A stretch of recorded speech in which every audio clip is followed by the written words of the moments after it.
সবাই ভালো আছেন?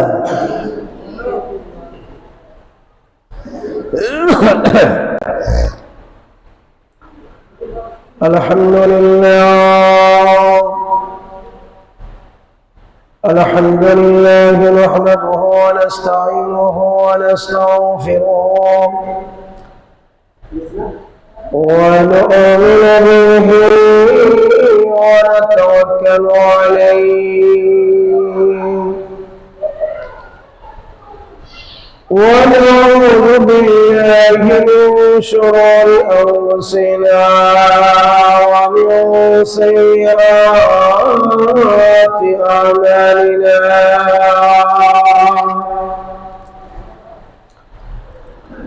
من يهده الله فلا مضل له ومن يضلله فلا هادي له ونشهد أن لا إله إلا الله وحده لا شريك له وأشهد أن سيدنا وسندنا وحبيبنا ومولانا محمدا عبده ورسوله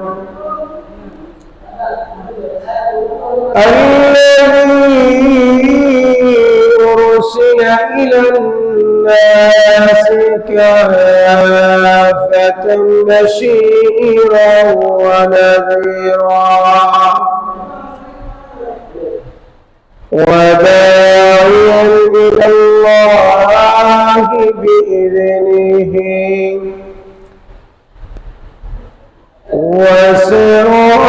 وسراجا منيرا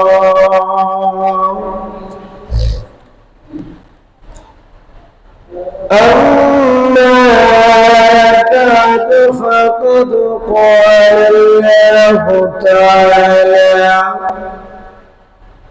في كلامه المجيد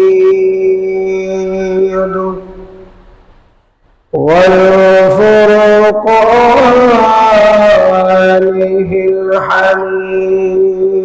الحميد أعوذ بالله من الشيطان الرجيم بسم الله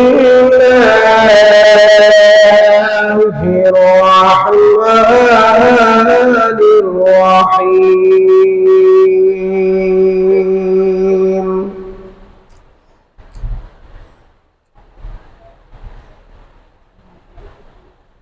يا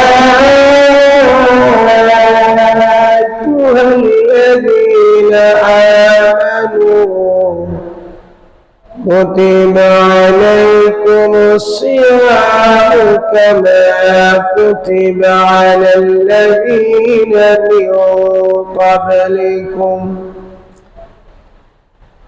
من قبلكم لعلكم تتقون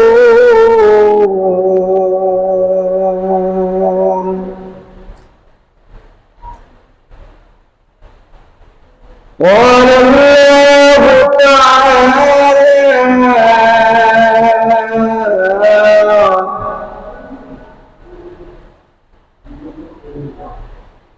ومن يتق الله يجعل له مخرجا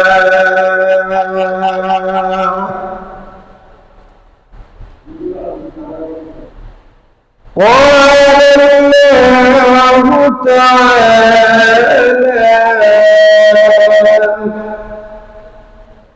إن الذين آمنوا وعملوا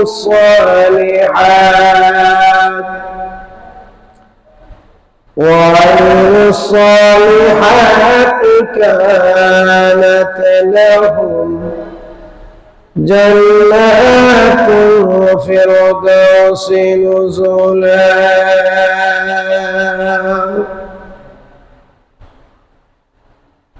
صدق الله العظيم.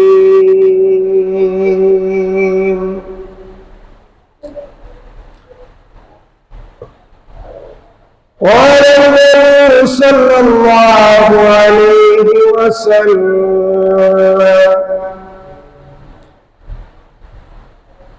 من أحب سنتي فقد أحبني، ومن أحبني كان معي في الجنة. قال النبي صلى الله عليه وسلم: إن جهنم تحت السابعة. بارك الله لنا ولكم في القرآن المجيد، ونفعنا وإياكم بالآيات والذكر الحكيم.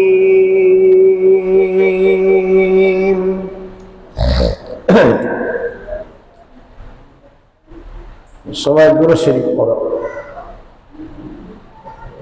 সাল্লাল্লাহু আলা সাইয়্যিদিনা ওয়া মাওলানা মুহাম্মদ ওয়া আলা আলিহি ওয়া সাহবিহি ওয়া বারাকা ওয়া সাল্লাম। সাল্লাল্লাহু আলা সাইয়্যিদিনা ওয়া মাওলানা মুহাম্মদ ওয়া আলা আলিহি ওয়া সাহবিহি ওয়া বারাকা ওয়া সাল্লাম। بلغ العلا بكماله كشف الدجى بجماله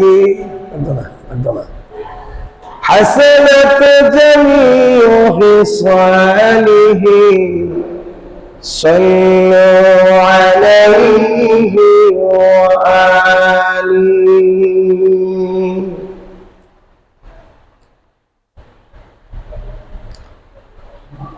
আলহামদুলিল্লাহ, আল্লাহ পাকের দরবারে অসংখ্য অগণিত শুকর এবং সুজুদ যে আল্লাহ পাক রব্বুল আলামিন আমাদেরকে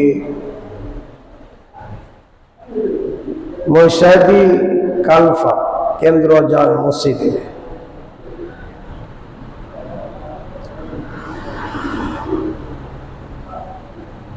তাকওয়া ভিত্তিক পবিত্র মাহে রমজান ও তাকওয়া ভিত্তিক, ঠিক না? আমাদের সামনে লাইলাতুল কদর, পবিত্র শবে কদর ও তাকওয়া ভিত্তিক জীবন পরিচালনা বিষয়ক ইসলামী ওয়াজ ও মাহফিল ও ইফতার আয়োজন, ঠিক না? কথা আজকে তাফসির মাহফিল মাসে কি মাহে রমজান সামনে যাচ্ছে সবে কদর, আমাদের সামনে কি সময় কদর, রমজানের শেষ 10 দিন, ঠিক না? রমজান 3 ভাগে বিভক্ত করা হয়েছে, রহমত মাগফিরাত চলে গেছে না? আমরা রমজানের শেষ 10 দিনের মধ্যে আছি, নাজায়াতের মধ্যে আছি।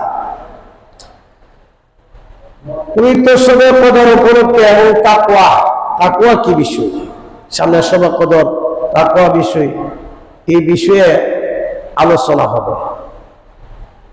আর এই বিষয়ে যেহেতু আজকে এই এলাকার যুব সমাজ, যারা নওজোয়ান যুব সমাজ এবং মহল্লাবাসী সকলেই সম্মতিক্রমে আজকে ইফতারি তাফসীরুল কোরআন মাহফিলের আয়োজন করছেন, ঠিক কিনা?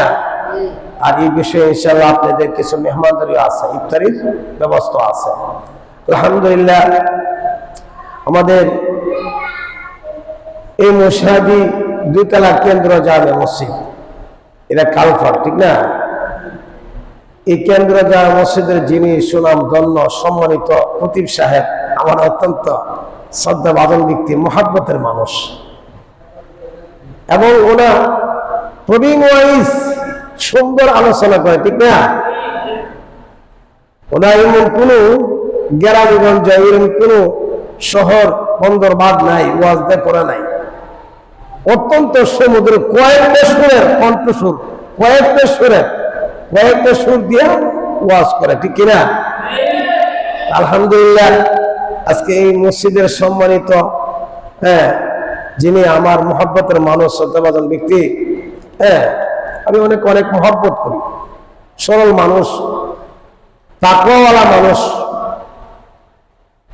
নাম কি? ওনার নামটা কি? কোন? মুফতি জাহিদ হাসান নোমানী দামাত বারাকাতুহুম। নামটা জানো না বাবা? আল্লাহ পাক রব্বুল আলামিন, হুজুর অত্যন্ত সরল মানুষ এবং সাদা দিনের মানুষ, ঠিক না?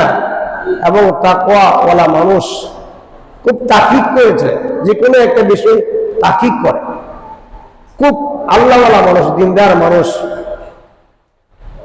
হুজুরের হায়াতের মধ্যে আল্লাহ তাআলা বরকত দান করুক, জবানে বরকত দান করুক, সকলে বলে আমিন।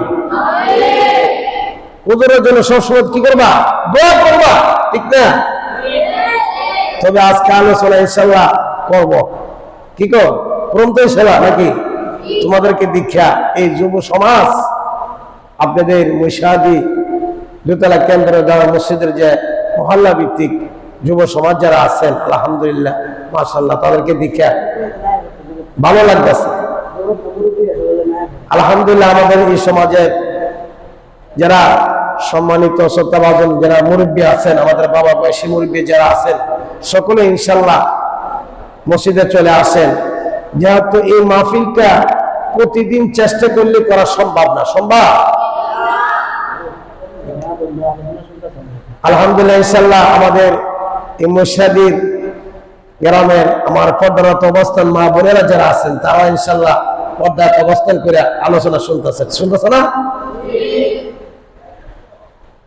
ইনশাআল্লাহ সকলকে দাওয়াত দেওয়া হলো, ইনশাআল্লাহ দেরি না করে দ্রুত আমরা সকলে মসজিদে চলে আসি, কি বলো? যেহেতু রমজান মাস, বেশি লম্বা সূরা আলোচনা করা হবে না, ঠিক না? যেহেতু পবিত্র শবে কদর ও তাকওয়া বিষয়ে কিছু আলোচনা হবে। আর যেহেতু তোমরা আমার সামনে বসছো, তোমাদেরকে দেখে অনেক ভালো লাগতেছে, ঠিক আছে? আলহামদুলিল্লাহ, আল্লাহ পাক রব্বুল আলামিন আমাদেরকে মাহফিলে আসার এবং বসার সুযোগ করে দিয়েছেন। কে দিয়েছেন? জোরে কইবা। এই জন্য আমরা সকলে দিল থেকে শুকরিয়া জ্ঞাপন করে সকলে বলেন আলহামদুলিল্লাহ, মাশাআল্লাহ, মাশাআল্লাহ। সামনে আগে সামনে বল, এইদিকে বল। আলহামদুলিল্লাহি রাব্বিল আলামিন।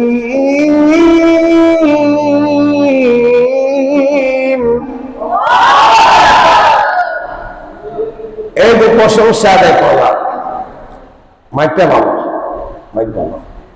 কার প্রশংসা আদায় করছি? আল্লাহর প্রশংসা। পৃথিবীর সকল গুণগান কার জন্য? আল্লাহর জন্য, ঠিক না? এই জন্যই এটা তাকওয়া অর্জনের মাস, রমজান মাস। আমাদের সামনে লাইলাতুল বরাত এবং যেহেতু রমজান মাস, তারপর রমজানের মাস, এই বিষয়ে কিছু আলোচনা হবে, আলোচনা করব।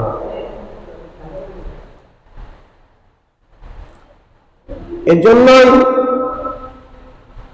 আমাদের এই মহল্লাবাসী যারা মুরিব্বিনে কেরাম আছেন, আপনাদের কাছে আমার একটি আকুল আবেদন, আপনারা যারা বাড়িতে আছেন সময় নষ্ট না করি সকলেই দ্রুত মসজিদে চলে আসেন। আর মা বোনদের কাছে আমার একটি আকুল আবেদন থাকবে, ইনশাল্লাহ আপনারা 1 ঘন্টা যেন সেবা যত সম্ভব দ্রুত ইনশাল্লাহ আলোচনা শেষ করব, আপনারা একটা পর্দার স্থানে বসে আলোচনা শোনার চেষ্টা করবেন। যুবক যারা আছেন তোমরা সকলে চলে আসো।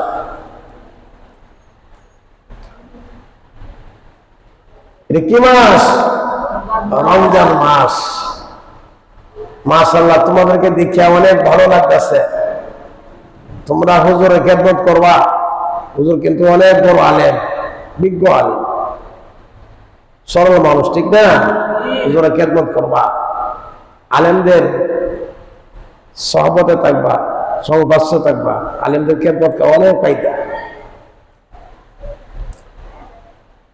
তো ইনশাল্লাহ আমরা সকলে ইনশাল্লাহ আল্লাহ পাক যেহেতু আমাদেরকে নিয়ে আসছেন, আমরা তো শুকরিয়া আদায় করছি। যারা এখনো আসে নাই যত সম্ভব দ্রুত চলে আসেন।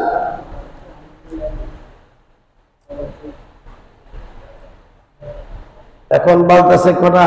3টা, ঠিক না? 3টা।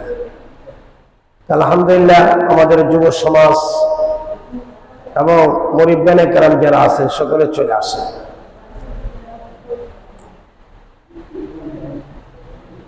এই রমজান মাসের মধ্যে তোমরা কি করবা? বেশি বেশি দুরূদ শরীফ পড়বা। কি পড়বা? বেশি বেশি দুরূদ শরীফ পড়বা। পারো তো?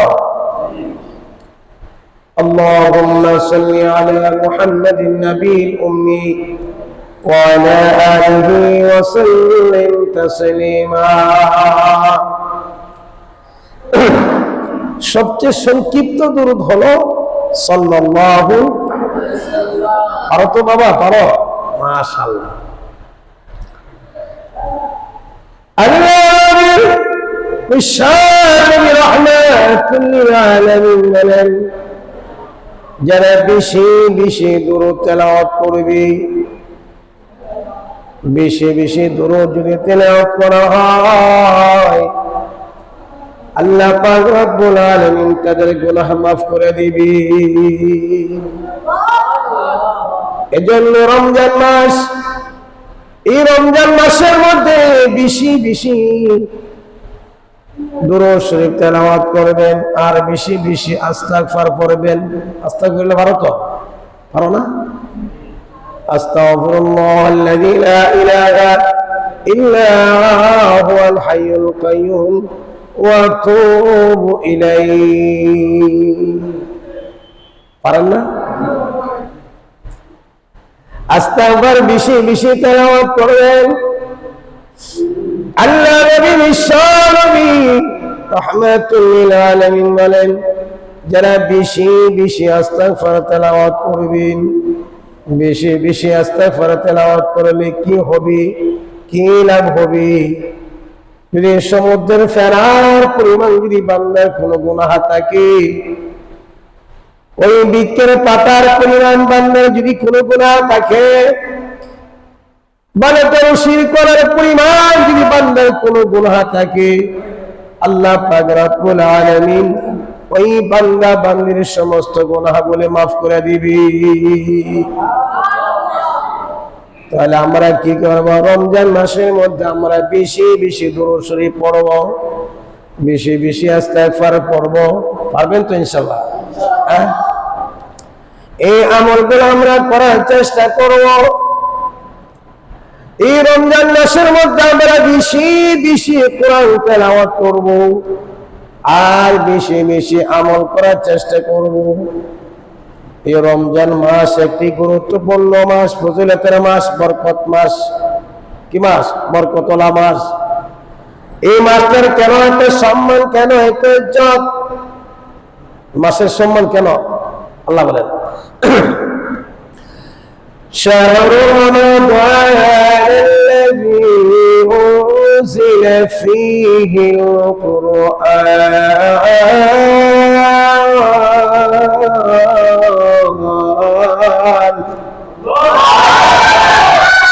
এটা রমজান মাস। এই মাসের মধ্যে আল্লাহ পাক রব্বুল আলামিন কোরআন নাযিল করেছেন। শাহর রমাদানাল্লাযী উনজিলা ফীহি কুরআন। ছোট মানুষ, এই শাহর রমাদানাল্লাযী উনজিলা ফীহি কুরআন, আল্লাহ পাক রব্বুল আলামিন এই রমজান মাসের মধ্যে কোরআন নাযিল করেছেন। এই রমজান মাসে কোরআন নাযিল হওয়ার কারণে এই কোরআনের সাথে রমজান মাসের একটি সম্পৃক্ত থাকার কারণে, সম্পর্ক থাকার কারণে আল্লাহ পাক রব্বুল আলামিন এই মাসের ইজ্জত সম্মান বাড়াইয়া দিয়েছেন। এই জন্য আল্লাহ পাক রব্বুল আলামিন বলেন, যারা এই রমজান মাসের মধ্যে বেশি বেশি কোরআন তেলাওয়াত করবি, আর এই কোরআন তেলাওয়াত করার কারণে আল্লাহ পাক রব্বুল আলামিন ওই মানুষটার ইজ্জত সম্মান বাড়াইয়া দিবে। এজন্য বলতেছিলাম, এই রমজান মাসের মধ্যে আল্লাহ তাআলা কোরআন নাযিল করেছেন। এই রমজান মাসটা হলো তাকওয়া অর্জনের মাস। এই রমজান মাসের মধ্যে আল্লাহ পাকের খাস রহমত, এই রমজানের রহমতের দুর্দিন চলে গেছে, মাগফিরাতের দুর্দিন চলে গেছে। এখন আমরা আছি নাজাতের মধ্যে। রহমত চলে গেল, মাগফিরাত চলে গেল, এখন আমরা আছি রহমত নাজাতের মধ্যে আছি।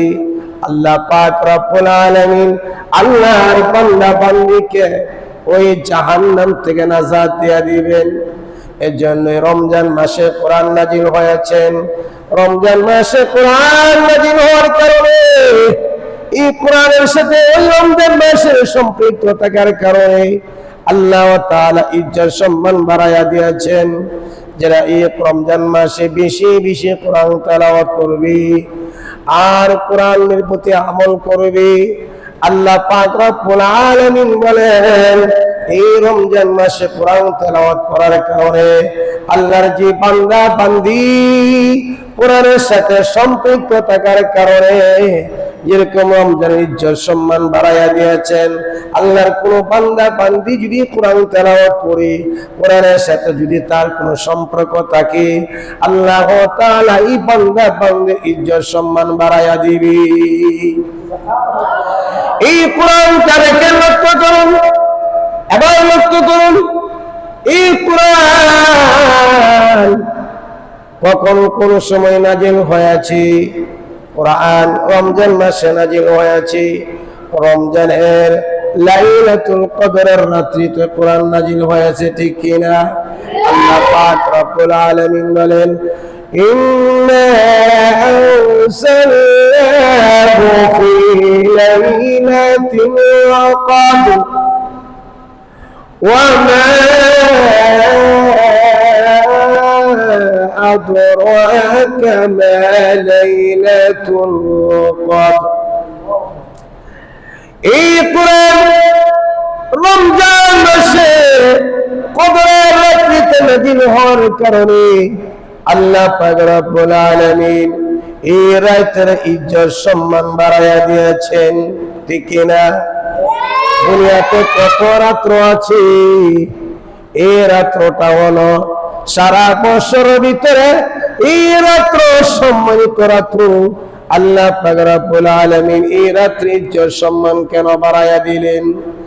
এই রাত্রিতে কোরআন নাযিল হয়েছেন, ইন্না আনসালনাহু ফি লাইলাতিল কদর। আল্লাহ পাক রব্বুল আলামিন বলেন, নবী আমার, নিশ্চয় আমি মহান আল্লাহ তাআলা এই কদর রাত্রিতে কোরআন নাযিল করেছি। আল্লাহ পাক রব্বুল আলামিন কদরের রজনীতে, কদরের রাত্রিতে কোরআন নাযিল হওয়ার কারণে এই রাত্রে ইজ্জত সম্মান বাড়াইয়া দিয়েছি।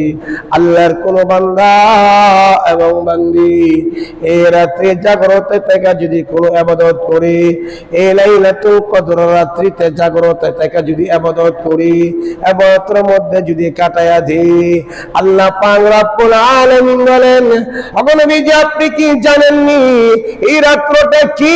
রাত্রির ইজ্জত সম্মান কত নবী গো? এই রাত্রটা হলো 1000 রাকাত, 1000 মাস, 1000 রাত্র থেকে বেশি। 1000 রাত্র, বুঝলি? 1000 মাস ইবাদত করলে যে সওয়াব হবে, 1000 রাত্র জাগ্রত থেকে ইবাদত করলে যে সওয়াব হবে, যে নেকি হবে। আল্লাহ পাক রব্বুল আলামিন আল্লাহর নবী বিশ্ব নবী রাহমাতুল লিল আলামিনকে জানাইয়া দিলেন, নবী গো আল্লাহর যে সমস্ত বান্দা বান্দীরা এই রাত্র জাগ্রত থেকে ইবাদত করবি, আল্লাহ পাক রব্বুল আলামিন 1000 রাত্র জাগ্রত থেকে ইবাদত করলে যে সওয়াব হবে, একটি মাত্র রাত্র জাগ্রত থেকে ইবাদত করলে এর চেয়ে বেশি সওয়াব নাকি আল্লাহ তাআলা দান করবি। এবার আসলে লক্ষ্য করুন, আমাদের সামনে লাইলাতুল কদর, এটা রমজান মাস, অত্যন্ত গুরুত্বপূর্ণ বরকতওয়ালা মাস, ফজিলতের মাস। আমি আপনাদের সম্মুখে যে আয়াতে কারিমা তেলাওয়াত করিয়াছিলাম, এখন এই আয়াতের ভিতরে কিন্তু আমি ঢোকার চেষ্টা করব।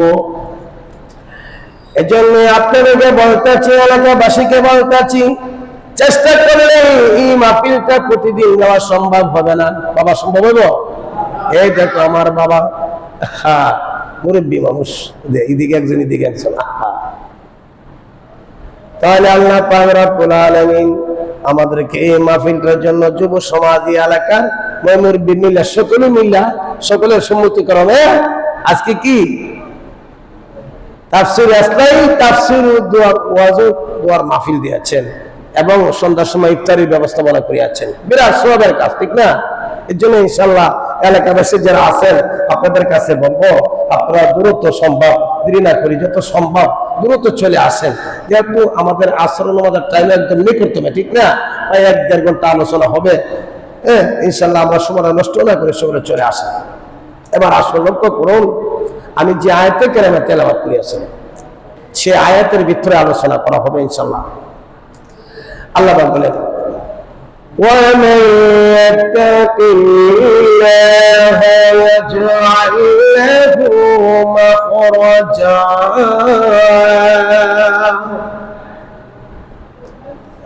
আল্লাহ পাক এই আয়াতের ভিতরে কি বলেন? যারা আমি আল্লাহকে ভয় করবে, কাকে ভয় করবে বাবা? আল্লাহ বলতেছে এই আয়াতের ভিতরে, আল্লাহ বলেন যারা আমি আল্লাহকে ভয় করবে, আমি আল্লাহ পাক রব্বুল আলামিন ওই বান্দা এবং বান্দির জন্য এমন রাস্তা বের করে দিব, একদম সহজ রাস্তা, বান্দার ধারণার বাহিরে, কল্পনার বাহিরে। এই আয়াতের ভিতরে আল্লাহ পাক রব্বুল আলামিন লক্ষ্য করে বলতেছেন, আরে পৃথিবীর মানুষ তোমরা শুনে রাখো,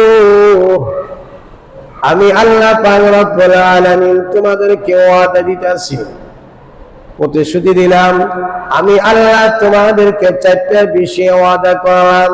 আরে বান্দা, যারা আমি আল্লাহকে, 1 নম্বর আমি আল্লাহকে ভয় করবে, তাকওয়া অবলম্বন করবে, আমি আল্লাহ পাক রব্বুল আলামিন ওই বান্দা এবং বান্দির গুনাহগুলো আমি আল্লাহ তাআলা মাফ করিয়া দিব। 4টা বিষয় প্রতিশ্রুতি দিয়েছেন আল্লাহ পাক। 4টা বিষয়ের উপরে বলতেছেন আমি আল্লাহ 4টা বিষয়ে তাদেরকে পুরস্কৃত করব। এর মধ্যে একটা হলো যে আল্লাহকে ভয় করবে, তাকওয়া অবলম্বন করবে, তাদেরকে 4টা বিষয়। 1 নম্বর হলো আল্লাহ তাআলা তাদের গুনাহ মাফ করে দিবেন। কি করবে? গুনাহ মাফ করে দিবেন। 2 নম্বর হলো আমি আল্লাহ পাক রব্বুল আলামিন ওই বান্দা বান্দিকে নেক আমল করার তৌফিক দিব। আপনি আমি চেষ্টা করলো এই মাহফিলে এসে আলোচনা সম্ভব হবে না, আল্লাহ পাক যদি তৌফিক না দেন। যেহেতু আমার বাবা মুরব্বী মানুষ, এইদিকে একজন এইদিকে একজন, সাদা দাড়িওয়ালা ব্যক্তিরা তারা রমজান মাস কোরআনকে মহব্বত করে ভালোবেসে আল্লাহর মসজিদে চলে আসছেন। এর জন্য আল্লাহ পাক রব্বুল আলামিন বলেন, আরে বান্দা শুনে রাখো, তোমরা যারা আমি আল্লাহকে ভয় করবা, নেক আমল করবা এবং তাকওয়া অবলম্বন করবা, আমি আল্লাহ পাক রব্বুল আলামিন তোমাকে নেক আমল করার তৌফিক দিব। 3 নাম্বার হলো, আরে বান্দা আরে বান্দি শুনে রাখো, আমি আল্লাহ দুনিয়ার যাবতীয় আফত বিপদ সংকট এবং পরকালের আফত বিপদ সংকট আমি আল্লাহ তাআলা দূর করিয়া দিব। আরে বান্দা আমি আল্লাহ 4 নাম্বার হলো, আমি আল্লাহ এমন জায়গা থেকে তোমাদের রিজিকের ব্যবস্থা করব, বান্দার ধারণার বাইরে, কল্পনার বাইরে বান্দা কোনদিন ধারণা করতে পারবে না। এজন্য আল্লাহ পাক রব্বুল আলামিন আয়াতের ভিতরে কি বলেন? এজন্য আল্লাহ পাক রব্বুল আলামিন 4টে বিষয় আজকের আলোচনা। 1 নম্বর হলো গুনাহ মাফ করতে হবে। আল্লাহ পাক রব্বুল আলামিন বলেন, ওয়া মান ইয়াত্তাকিল্লাহা ইয়াজআল লাহু মাখরাজা।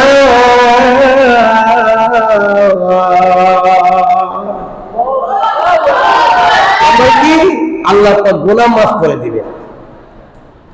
2 নম্বর হলো নেক আমল করার তৌফিক দিবেন এবং দুনিয়াতে যত সংকট আছে, আফত বিপদ আছে, সংকট আছে, আল্লাহ তাআলা কি এবং পরকালে যত সংকট আছে সব দূর করে দিবেন। 4 নম্বর হলো আল্লাহ তাআলা বান্দার ধারণার বাইরে অকল্পনীয় রিজিকের ব্যবস্থা করে দিবেন, রিজিকের পেরেশানি করতে হবে না। এবার আসলে লক্ষ্য করুন, আল্লাহ পাক রব্বুল আলামিন কে বলেন, যেহেতু রমজান মাস তাকওয়া অর্জনের মাস, ঠিক না? আমরা রমজান থেকে কি শিখবো, কি পাইলাম? রমজান মাসের মধ্যে আমরা তাকওয়া অর্জন করতে হবে। এই রমজান মাসটা আমরা কিভাবে কাটাতে হবে? এর জন্য আল্লাহ পাক রব্বুল আলামিন বলেন, ইন্নাল্লাযীনা আমানু وعملوا الصالحات كانت لهم جنات الفردوس نزلا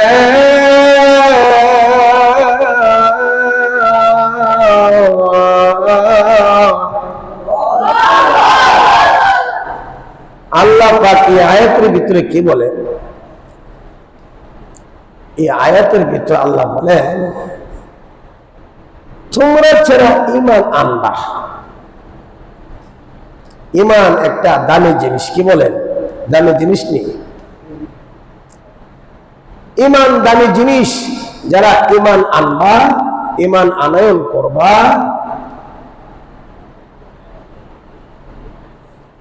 নেক আমল করবা, আমি আল্লাহ পাক রব্বুল আলামিন তাদেরকে জান্নাত দিব। কি দিব? জান্নাত দিবে। এখন জান্নাতে যাইতে গেলে আল্লাহ পাক কিছু যাচাই করতেন না? কি কর? যাচাই বাছাই নাই করে জান্নাতে দিবেন? কি কর?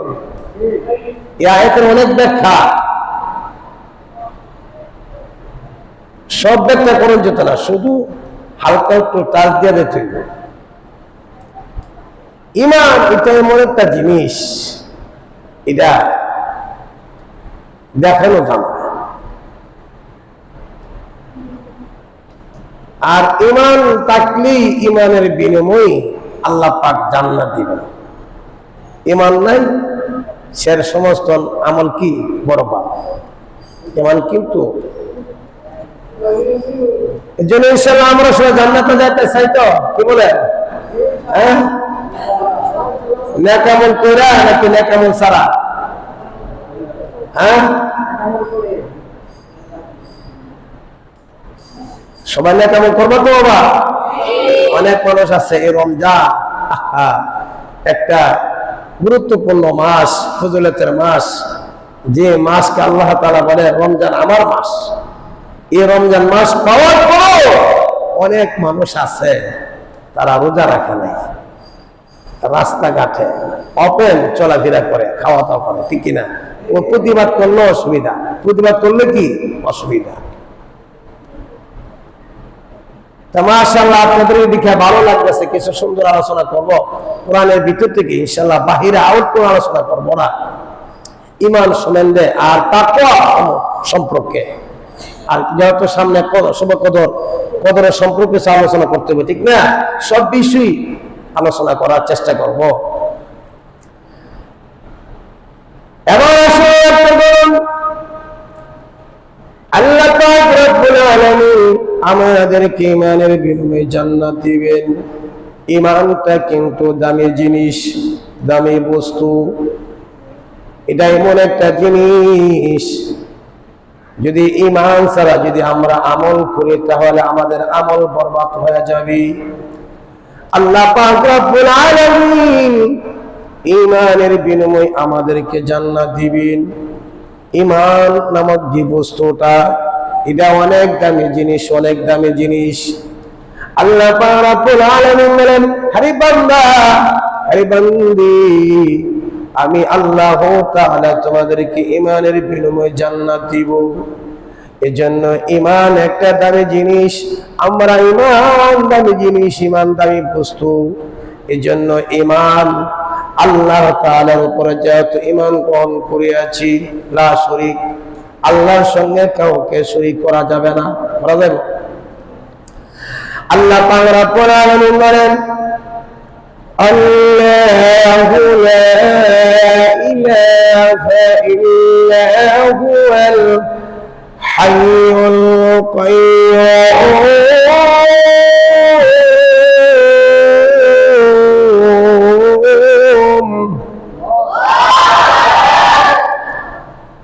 আল্লাহ ছাড়া আমাদের কোন রব, আমাদের কোন মাবুদ আছে? কি কর ভাই স্যার? আমাদের রবকে এজন্য বলেন রহমত মাগফিরাত, মাগফিরাত কিন্তু আমাদের কাছ থেকে বিদায় নিয়ে চলে গেছে। এখন আমরা নাজাতের মধ্যে আছি। আল্লাহ পাক রব্বুল আলামিন বলেন, হকুল্লাহ, হকুল্লাহ মানে আল্লাহর হক। হকুল্লাহ আল্লাহর হক। নামাজ পড়েন না, শিরিক করেন, বেদাত করেন, ঠিক আছে না? এটা কার হক? আল্লাহর হক।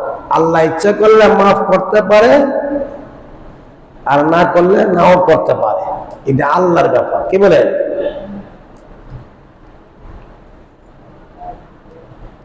হকুল বান্দা, হকুল্লাহ, বান্দার হক। বান্দার হক কি? বান্দার কাছ থেকে ক্ষমা নিতে হবে, এরপর আল্লাহর কাছ থেকে ক্ষমা চাই নিতে হবে।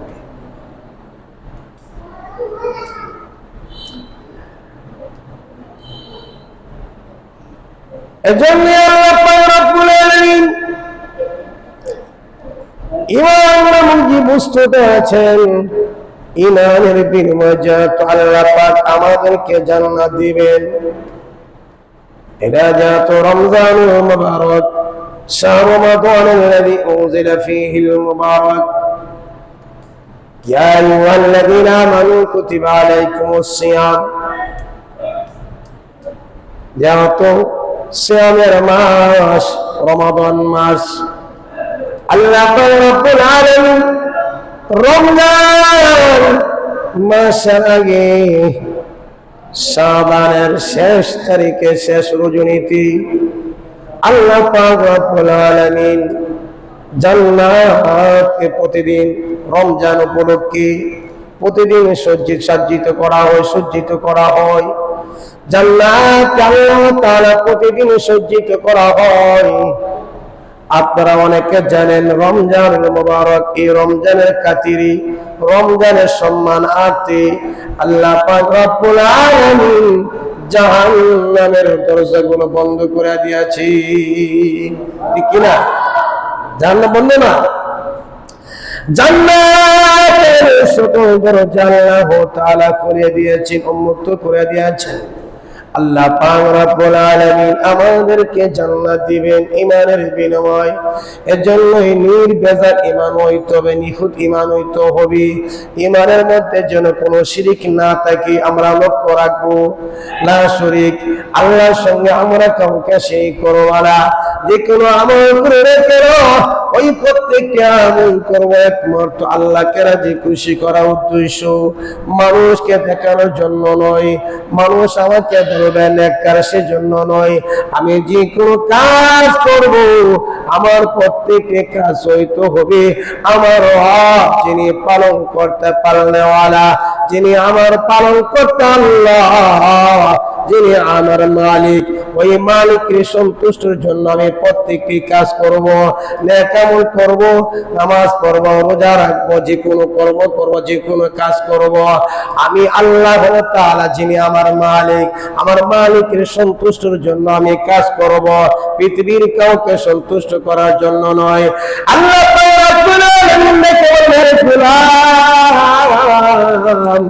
আমি আল্লাহ যদি তোমার প্রতি সন্তুষ্ট হয়ে যায়, আমি আল্লাহ যদি তোমার প্রতি রাজি খুশি হয়ে যায়, হে বান্দা, তাহলে তোমার দুনিয়ার মধ্যে আর কোনো চাওয়া পাওয়া নাই।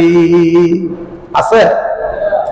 প্রত্যেকটা মানুষের দিনের তামান্না হলো, আকাঙ্ক্ষা হলো, আমার আল্লাহ যদি আমার প্রতি রাজি খুশি হয়ে যায়, আমার মালিক যদি আমার প্রতি রাজি খুশি হয়ে যায়, দুনিয়াতে সব পাইলাম, দুনিয়াতে আমার সব কিছু হাসিল করলাম, সব পাইলাম, কিন্তু আমার মৌলাকে পাইলাম না, আমার আয়াকে পাইলাম না, আমার মালিককে পাইলাম না, তাহলে আমি কিছু পাইলাম না, ঠিক কিনা?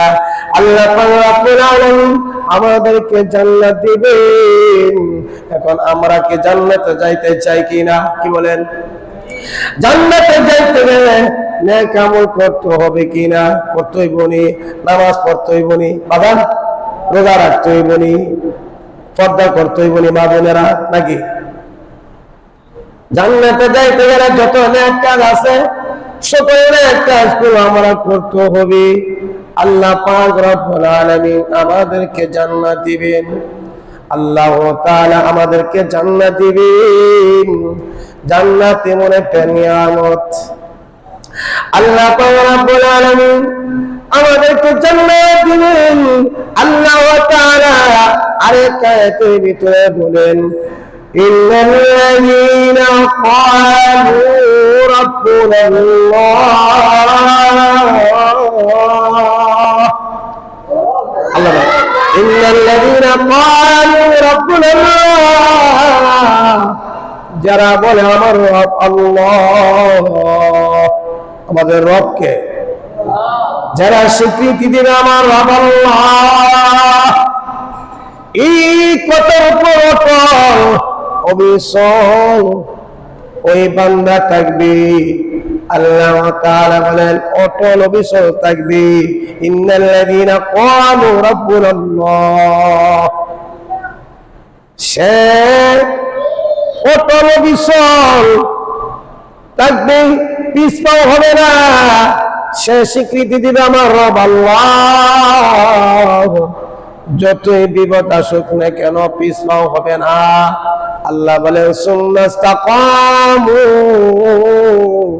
তাতানাজ্জালু আলাইহিমুল মালায়েকা আল্লা তাখাফু।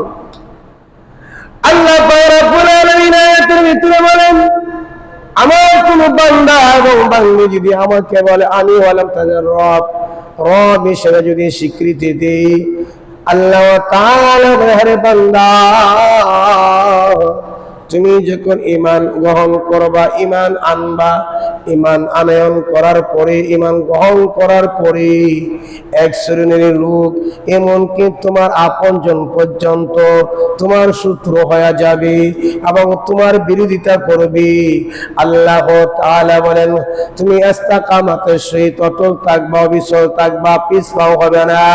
আল্লাহ পাক রব্বুল আলামিন বলেন, হে গোলাম, তুমি যদি ধৈর্য ধরে ধারণ করতে পারো, আল্লাহ তাআলা এই আয়াতের ভিতরে বলেন, তাতানাজ্জালু আলাইহিমুল মালায়েকা আল্লা তাখাফু। এই আয়াতের ভিতরে আল্লাহ তাআলা বলেন, মৃত্যুর সময় আল্লাহ তাআলার পক্ষ থেকে সুসংবাদ নিয়ে আসবেন। ফেরেশতারা এসে বলবেন, আল্লাহর পক্ষ থেকে তোমাকে সুসংবাদ শোনানো হয়েছে, ভয় করো না। লা তাতানাজ্জালু আলাইহিমুল মালায়েকাতু আল্লা তাখাফু ওয়া লা তাহজানু।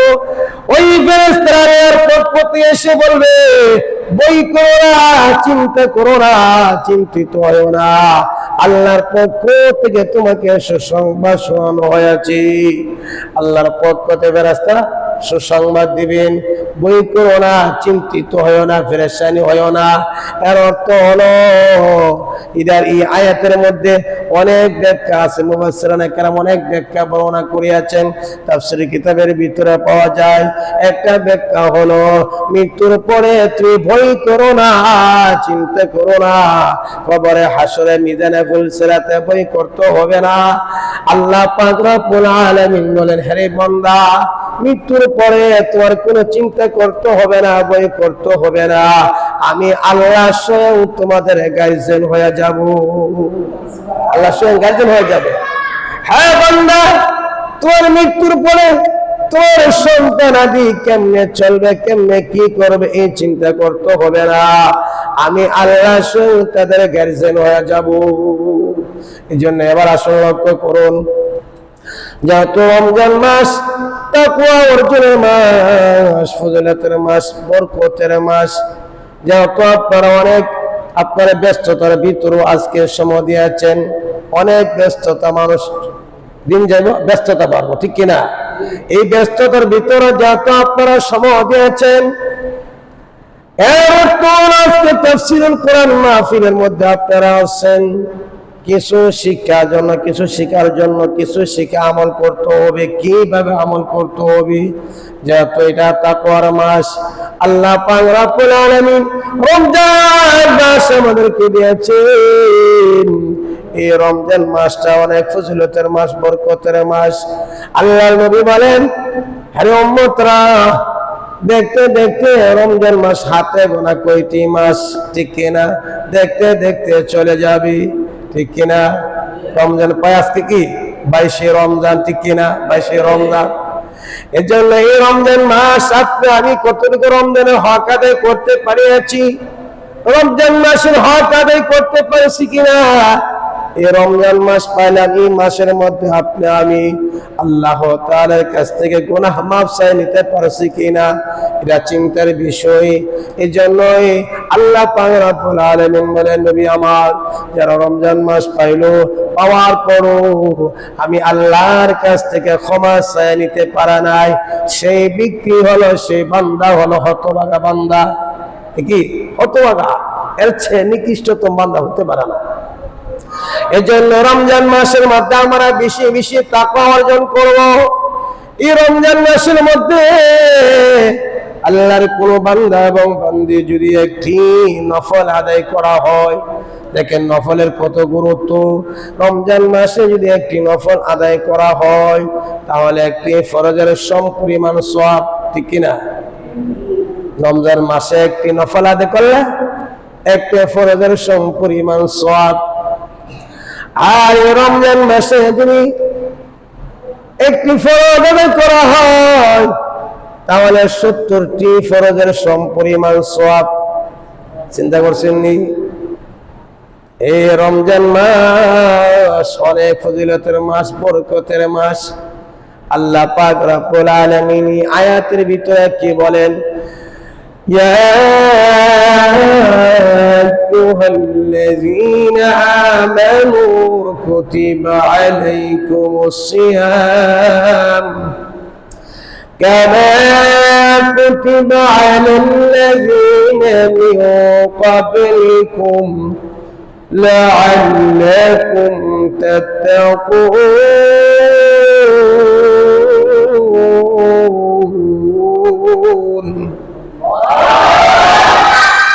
এই দুই আয়াতে তেলাওয়াত করলাম। আল্লাহ পাক বলেন, হে ঈমানদারগণ, হে ঈমানদারগণ, আমি আল্লাহ তোমাদের জন্য রোজার বিধান দিয়েছি, তোমাদের জন্য রোজা ফরজ করিয়েছি। রোজা কি শুধু আমাদের জন্যই কি গো, নাকি আমাদের পূর্বপুরুষ যারা ছিল তাদেরও ছিল? এই রোজার বিধান কি শুধু আমাদের জন্য? আমাদের পূর্বে যারা ছিল তাদের জন্য। এজন্য আল্লাহ পাক রব্বুল আলামিন বলেন, হে মুমিন, আমি আল্লাহ তোমাদের জন্য রোজার বিধান দিয়েছি। হে মুমিন শোনো, হে গোলাম, আমি আল্লাহ তোমাদের জন্য রোজা ফরজ করিয়েছি। শুধু তোমাদের জন্য রোজা ফরজ নয়, আরে বান্দা, তোমাদের পূর্বপুরুষ যারা ছিল, তোমাদের পূর্বে যারা ছিল তাদের জন্য রোজার বিধান ছিল, তাদের জন্য রোজা ফরজ ছিল। আল্লাহ পাক রব্বুল আলামিন এই কথা কেন বললেন? তোমাদের পূর্বপুরুষ, তোমাদের বাপ দাদারা, আমাদের পূর্বপুরুষ মানে আমাদের পূর্বে। আল্লাহ পাক রব্বুল আলামিন বলেন, রোজার বিধান বাবা আদম থেকে নিয়ে রোজার বিধান ছিল, এবং আমাদের নবী পর্যন্ত কি রোজার বিধান। এজন্য আল্লাহ পাক রব্বুল আলামিন বলেন, হে গোলাম, আমি আল্লাহ তোমাদের জন্য রোজা ফরজ করেছি। কেন রোজা ফরজ করলাম? এই রোজার মাধ্যমে আল্লাহ তাআলা চান আমার বান্দা বান্দি রোজার মাধ্যমে যেন সে তাকওয়াওয়ালা হয়ে যায়, রোজার মাধ্যমে যেন তাকওয়ার গুণ অর্জন করতে পারে। আল্লাহ পাক চান আমার বান্দা বান্দি রোজার মাধ্যমে যেন মুত্তাকিওয়ালা হয়ে যায়। আল্লাহ চান। এবার আসুন লক্ষ্য করুন, এই আয়াতের ভিতরে ঢুকতেছি, রোজা রাখা কষ্ট কিনা? কষ্ট। রোজা রাখা, আল্লাহ পাক রব্বুল আলামিন বলেন, দেখেন আমাদের পূর্বে ইসলামের প্রাথমিক যুগে আল্লাহ তাআলা বলেন, হে বান্দা, তোমাদের জন্য আমি আল্লাহ তাআলা রোজা সহজ করিয়াছি। হে গোলাম, তোমাদের জন্য রোজার বিধান একবারে সহজ করে দিয়েছি। এই রোজার বিধান কিন্তু আমাদের জন্য সহজ। লক্ষ্য করুন, রোজার বিধান কিন্তু সহজ, কিন্তু আগে প্রাথমিক যুগে ইসলামিক প্রাথমিক যুগে রোজা রাখলে দিনের বেলা রোজা রাখলে এবং রোজা রাখা অবস্থায় দিনের বেলা কারোর সঙ্গে কোনো কথা বলা চলবে না। আগে রোজা রাখা অবস্থায় দিনের বেলা কথা বলা নিষেধ ছিল। ইসলামের প্রাথমিক যুগে রোজা রাখা অবস্থায় দিনের বেলা কি কথা বলা নিষেধ ছিল। এখন আমরা বলতে পারিনি, কিন্তু তাদের জন্য কি ছিল? রোজা রাখা অবস্থায় দিনের বেলা কারোর সঙ্গে কথা বলতে পারতো না। শুধু তা নয়, এবং রাতের বেলায় সিঁড়ি খাওয়ার কোনো অনুমতি ছিল না। আমরা সিঁড়ি খাই না আগে, কিন্তু ইসলামিক প্রাথমিক যুগে বেশি দিনের কথা নয়, ওই তারা সিঁড়ি খাওয়া তাদের জন্য নিষেধ ছিল। তারা সারাদিন রোজা রাখতো, কারোর সঙ্গে কথা কইতো না। একবার ইফতারি করার পরে যে খাবার খাইতো, খাবার খাওয়ার পরে একবারে শুয়ে পড়তো, ঘুমায়া পড়তো। আর কোনো সিঁড়ি খাওয়ার বিধান ছিল না। তাদের জন্য কষ্টকর হয়ে যাইতো। কষ্ট নেই যদি সিঁড়ি না একবারে যদি খায়া ঘুমায়া পড়ে আর খাওয়া দাওয়া নাই, তাহলে কিনে নিব কষ্ট গুনি। আচ্ছা,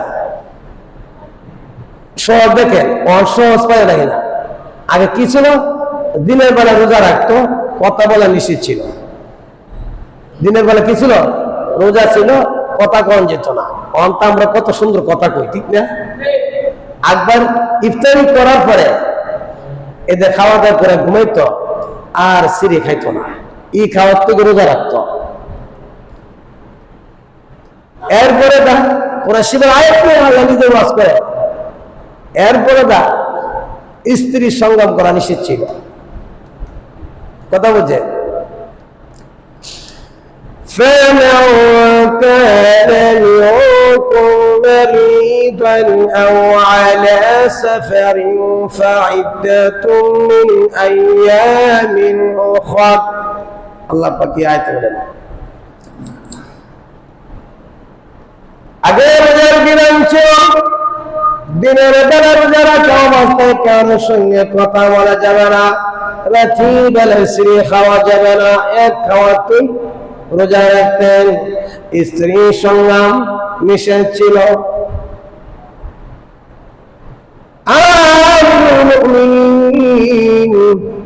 খলিফাতুল মুসলিমিন ওমর নাম শুনছেন? ওমর নাম শুনছেন?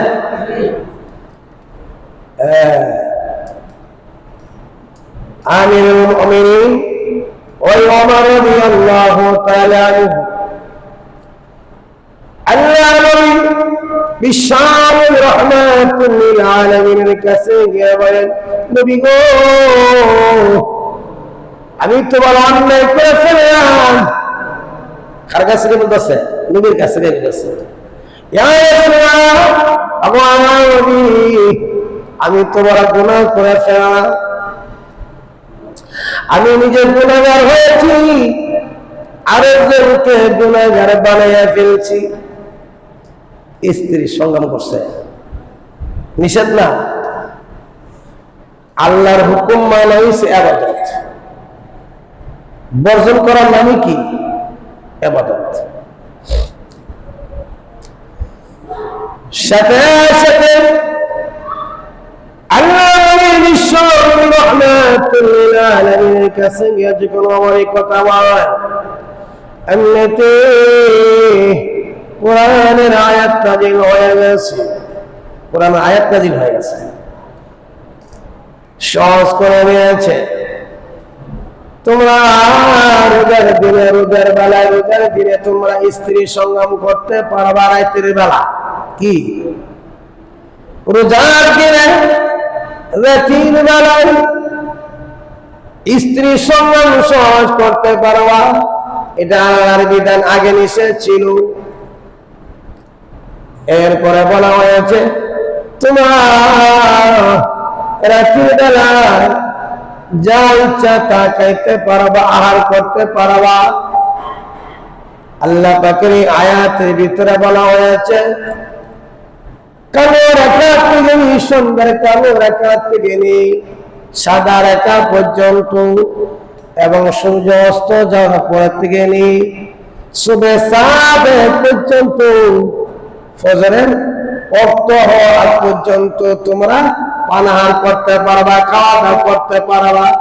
তোমাদের জন্য কি বিধান চালু হয়ে গেছে, কোনো অসুবিধা নাই। আগে কি নিষেধ ছিল? আগে কি ছিল?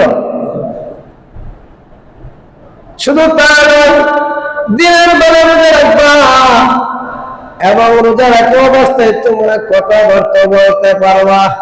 সহজ নেই? কি গো, সহজ না? সহজ। হ্যাঁ, এবার আসুন, তাহলে এই রোজার মাধ্যমে আমরা কি করব? তাকওয়া অর্জন করবো, ঠিক না? যেহেতু তাকওয়া তো অনেক, যে ব্যক্তি তাকওয়ার গুণ অর্জন করবে, এক নম্বর আল্লাহ বলেন যারা তাকওয়ার গুণ অর্জন করবে, আল্লাহ পাক তো চান আমার বান্দা বান্দীরা রোজার মাধ্যমে আমার বান্দা বান্দীরা তাকওয়াওয়ালা হয়ে যাক। আমার বান্দা বান্দীরা তারা গুনাহ ছেড়ে দিক, তারা নেক আমল করুক, তারা মুত্তাকিন হয়ে যাক। এই তাকওয়া এমন একটা জিনিস, তাকওয়া কি জিনিস আগে বুঝতে হবে। আল্লাহর কোন বান্দা এবং বান্দী যদি গুনাহ ছেড়ে দেয়, তাকওয়া ইয়া আইয়ুহাল্লাযীনা না লাআল্লাকুম তাত্তাকুন। লাআল্লাকুম তাত্তাকুন এখানে কি বলা হয়েছে? লাআল্লাকুম তাত্তাকুন, বান্দা যারা তাকওয়া অর্জন করবে, তাকওয়াওয়ালা হইবে। তাকওয়া কি জিনিস? তাকওয়া কি জিনিস আগে বুঝতে হবে। তাকওয়া হলো অন্তরের মধ্যে আল্লাহর বান্দা বান্দির অন্তরের ভিতরে যদি আল্লাহর ভয় জাগ্রত থাকে, আল্লাহর ভয় সব সময় অন্তরের মধ্যে আল্লাহর ভয় জাগ্রত থাকতে হবে। বান্দা বান্দি গুনাহ ছেড়ে দিতে হবে। আল্লাহর ভয়, বুঝছেন তো? আল্লাহর ভয় অন্তরে থাকতে হবে, গুনাহ ছেড়ে দিতে হবে। আল্লাহর ভয় জাগ্রত অবস্থায় বান্দা বান্দি চলাফেরা করবি। আল্লাহর বান্দা ইচ্ছা করে, আল্লাহ তাআলা বলেন আমি আল্লাহর দয়া মায়া বেশি। এই জন্য দিনের বেলা দেখবেন অনেক লোকজন তারা রোজা রাখে না, লাল পর্দার ভিতরে গিয়ে তারা আহার করে খাবার খায়। আল্লাহর আযাব ওই বান্দা বান্দিকে ধ্বংস করতে যায়। কেন করে না? আল্লাহ বলেন আমার দয়া মায়া বেশি। কিন্তু ওই বান্দা যখন কোনো গুনাহ করতে চায়, আমার আযাব যায় বান্দাকে ধ্বংস করার জন্য। আর এই আযাবের আগে আগে আমার রহমত সেখানে চলে যায়। আযাব যা ধ্বংস করতে যায়, এবং ওই গিয়া বান্দা এবং আযাবের মধ্যস্থলে আল্লাহর রহমত দাঁড়ায় আছে। গিয়া বলেন আল্লাহর বান্দা এই বছর গুনাহ করেছে, বুঝতে পারে না। এই গুনাহ করার কারণে তুমি তাকে ধ্বংস করো না, বুঝতে পারে না। এবছর গুনাহ করেছে, রোজা রাখতে পারে না, আগামীকালকে রোজা রাখবে অথবা আগামী বছর রোজা রাখবে। আল্লাহ তাআলা বলেন আমার দয়া মায়া বেশি। আমার বান্দা বান্দি যখন গুনাহ করতে চায়, আমার আযাব তো আমার বান্দা বান্দিকে ধ্বংস করতে যায়। এজন্য আমার দয়া মায়া বেশি থাকার কারণে, আমার রহমত সেখানে উপস্থিত হওয়ার কারণে, আর আমি আল্লাহ আমার বান্দা বান্দিকে আমি ধ্বংস করি না। এজন্য আল্লাহ তাআলা বলেন এই রমজান মাস উপলক্ষে, রমজানের জন্য এই রমজান রোজা রাখার কারণে, বেশি বেশি নেক আমল করার কারণে আমরা তাকওয়া অর্জন করার মাস। এবং তাকওয়া ব্যক্তি আল্লাহর যে বান্দা বান্দি তাকওয়া অর্জন করবে। তাকওয়া কি জিনিস? আল্লাহ তাআলা বলেন যারা তাকওয়া অর্জন করবে, এক নাম্বার হলো গুনাহ মাফ করে দিবি। এক নাম্বার কি? আমি শুধু শর্টকাট বল, এক নাম্বার কি? গুনাহ মাফ করবেন। এখন গুনাহ মাফ করবেন চারটা বিষয় অনুসরণ করবে। এক নাম্বার গুনাহ মাফ করবেন। আল্লাহ পাক রব্বুল আলামিন বলেন আরে বান্দা যারা আমি আল্লাহর ভীতি অন্তরের মধ্যে জাগ্রত অবস্থায় থাকবি, সব সময় আমি আল্লাহর ভয় ভীতি নিয়ে থাকবি, আমি আল্লাহর অন্তরের মধ্যে ভয় থাকবে। বান্দা গুনাহ করার সমর্থন আছে কিন্তু গুনাহ করে না। কেন করে না? আল্লাহর ভয়ে বান্দা গুনাহ করে না। আল্লাহ তাআলা বলেন আমার যে সমস্ত বান্দা বান্দি আমি আল্লাহকে ভয় করে গুনাহ করে না এবং গুনাহ থেকে সে দূরে সরে থাকি, আর বান্দা যদি কোনো গুনাহ করে ফেলি, সাথে সাথে বান্দা বলে আত্তাইবু মিনাজ যামবি কামা লা যামবা লাহু, যে বান্দা গুনাহ করার পরে তওবা করি, আল্লাহ তাআলা বলেন হে গুনাহ তওবাকারী ব্যক্তির উদাহরণ দিয়েছেন। ওই ব্যক্তির জন্য তওবাকারী ব্যক্তি সেই মানুষটার মতন যে মানুষটা তওবা করে আর কোনো গুনাহ থাকে না, যে মানুষটার কোনো গুনাহ নাই, যে বান্দা গুনাহ করার পর তওবা করবে, আল্লাহ তাআলা বলেন এই মানুষটার কোনো গুনাহ থাকতে পারে না। এজন্য রমজান মাস যেহেতু গুনাহ মাফের মাস, আমরা এই মাসের মধ্যে বেশি বেশি নেক আমল করব, গুনাহ ছেড়ে দিব, আমরা আল্লাহকে ভয় করব, গুনাহ করার শক্তি থাকলো গুনাহ করব না, বেশি বেশি তওবা করব, ইস্তেগফার করব, পারেন না? কি গো, আল্লাহর কাছে তওবা করবেন। আল্লাহ পাক রব্বুল আলামিন বলেন, হে গোলাম, আমি আল্লাহর কাছে যদি তওবা করো তাহলে আমি আল্লাহ তোমাদেরকে মাফ করে দিব। এজন্য আমরা যারা আছি বেশি বেশি তওবা করার চেষ্টা করো। এবার আসুন, যারা তাকওয়া অর্জন করবি, 1 নম্বর গুনাহ মাফ করে দিবেন, 2 নম্বর নেক আমল করার তৌফিক দিবেন। এজন্য আল্লাহ পাক রব্বুল আলামিন বলেন, এই নেক আমল যদি আমরা করতে চাই, আল্লাহর কাছে যদি আমাদের দোয়া কবুলিয়াত হইতে চাই, দোয়া কবুলিয়াত হওয়ার জন্য মেন শর্ত হলো হালাল খাবার, হালাল পন্থায় হালাল রিজিক, ঠিক কিনা বাদাম, হালাল পোশাক।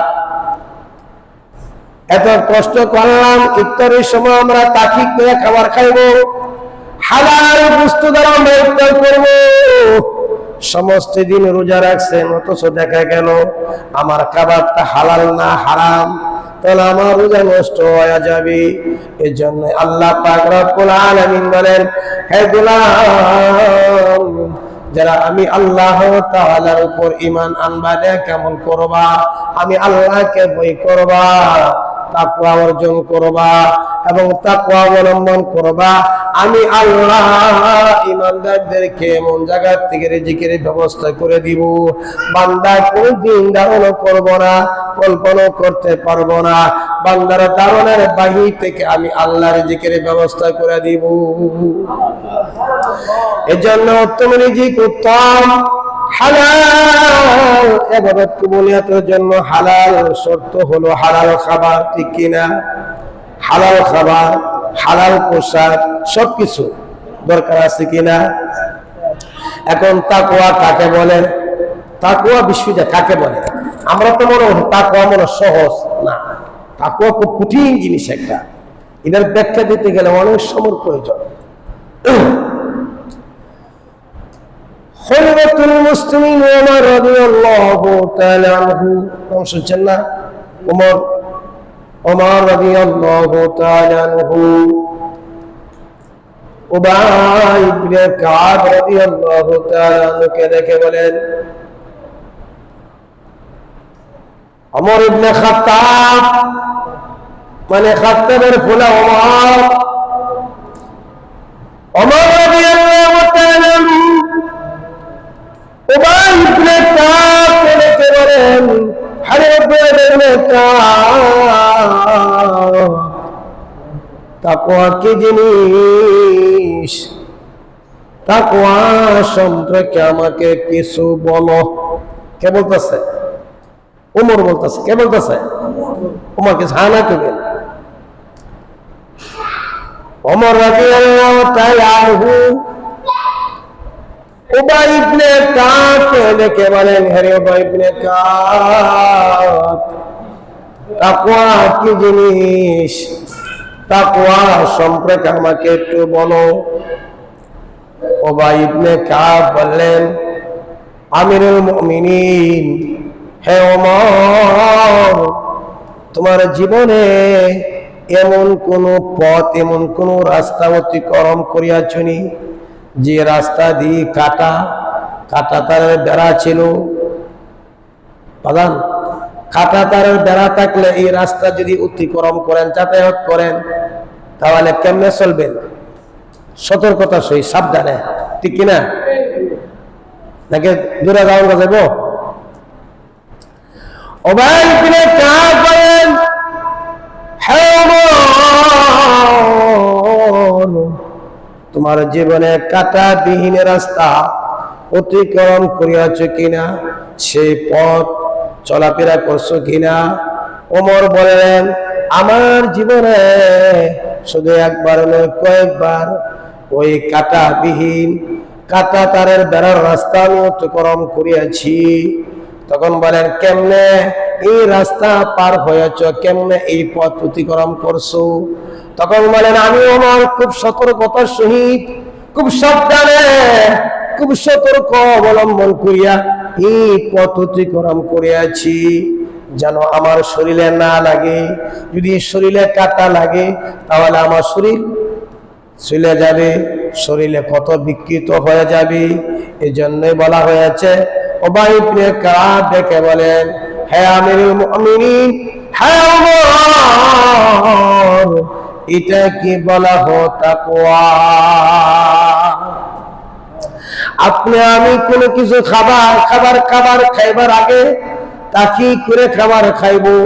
আল্লাহর কোন বান্দা বান্দী যদি ঈমান গ্রহণ করার পরে যদি নেক আমল করে, আর যদি নেক আমল করে, আল্লাহ পাক রব্বুল আলামিন আমার কোন বান্দা বান্দি ঈমান আনয়ন করার পরে নেক আমল করে আর তাকওয়া অবলম্বন করে, আমি আল্লাহ তাআলা আমার ইমানদার বান্দা বান্দিকে আমি আল্লাহ এমন জায়গা থেকে তাদের জন্য রিজিক ব্যবস্থাপনা করে দিই আমার বান্দার ধারণার কল্পনার বাহিরে। আপনি ধারণা করতে পারতেন না। এজন্য রিজিকের দায়িত্ব, আপনি রিজিকের টেনশন করতে হবে না। রিজিকের জিম্মাদার কে? রিজিকের জিম্মাদার কে বলেন তো আল্লাহ। সমস্ত রিজিকের দায়িত্ব কে নিয়েছেন? আল্লাহ নিয়েছেন। আল্লাহ পবিত্র কালামে বলেন, আল্লাহ তাআলা বলেন, ওয়া মা মিন দাব্বাতিন ফিল আরদি ইল্লা আলাল্লাহি রিজকুহা। আল্লাহ বলতেছে, আল্লাহ বলেন, যত প্রাণী আছে সকলের রিজিক দায়িত্ব আল্লাহ নিজে হাতে গ্রহণ করিয়াছেন। আল্লাহ বলেন, হ্যাঁ গোলাম, রিজিকের টেনশন করতে হবে না, আমি আল্লাহ রিজিকের দায়িত্ব নিলাম। সমস্ত প্রাণীকুলের রিজিকের দায়িত্ব কে নিয়েছেন? আল্লাহ। আল্লাহ রাব্বুল আলামিন বলেন, ওয়া মা ইয়াত্তাকিল্লাহা ইয়াজআল লাহু মাখরাজা ওয়া ইয়ারযুকুহু মিন হাইথু লা ইয়াহতাসিব। আল্লাহ এই আয়াত বলেন, তোমরা যারা ঈমান আনবা, নেক আমল করবা, যারা আমি আল্লাহকে ভয় করবে, ভয় করার মতন ভয় করবে, গুনাহ ছেড়ে দিবে, নেক আমল ধরবে, তাকওয়া অর্জন করবে, আল্লাহ বলেন তার কোনদিন রিজিকের ফেরেশানি করতে হবে না। দায়িত্ব নিছে কারা? রিজিকের দায়িত্ব নিছে কে? আল্লাহ নিছে। দেখেন আল্লাহ কিভাবে রিজিক দেয়। এই জন্য আল্লাহকে ভয় করতে হবে। খলিফাতুল মুসলিমিন ওমর রাদিয়াল্লাহু তাআলা আনহুর জামানার মধ্যে ওনার যে কোন রাষ্ট্রপ্রধান ছিলেন, আমিরুল মুমিনিন ওমর যখন রাষ্ট্রপ্রধান ছিলেন, তখন ওনা কি করলেন, রাতের বেলায় ওনাদের প্রজাদের অবস্থা সরজমিনে দেখার জন্য, মানুষের হালত দেখার জন্য, কে কোন অবস্থা আছে, যেহেতু ওনার রাষ্ট্রপ্রধান, রাষ্ট্রনায়ক, আমিরুল মুমিনিন খলিফাতুল মুসলিমিন, রাতের বেলায় প্রজাদের অবস্থা সরজমিনে দেখার জন্য ওনা ঘুরে ঘুরে দেখতেন। হঠাৎ করে একটি পাহাড়ের কাছে গেলেন। ওই পাহাড়ের কাছে গিয়ে দেখেন একটি রাখাল বকরি সরাচ্ছে। কি সরাচ্ছে? বকরি। ওই রাখাল বকরি সরাচ্ছেন।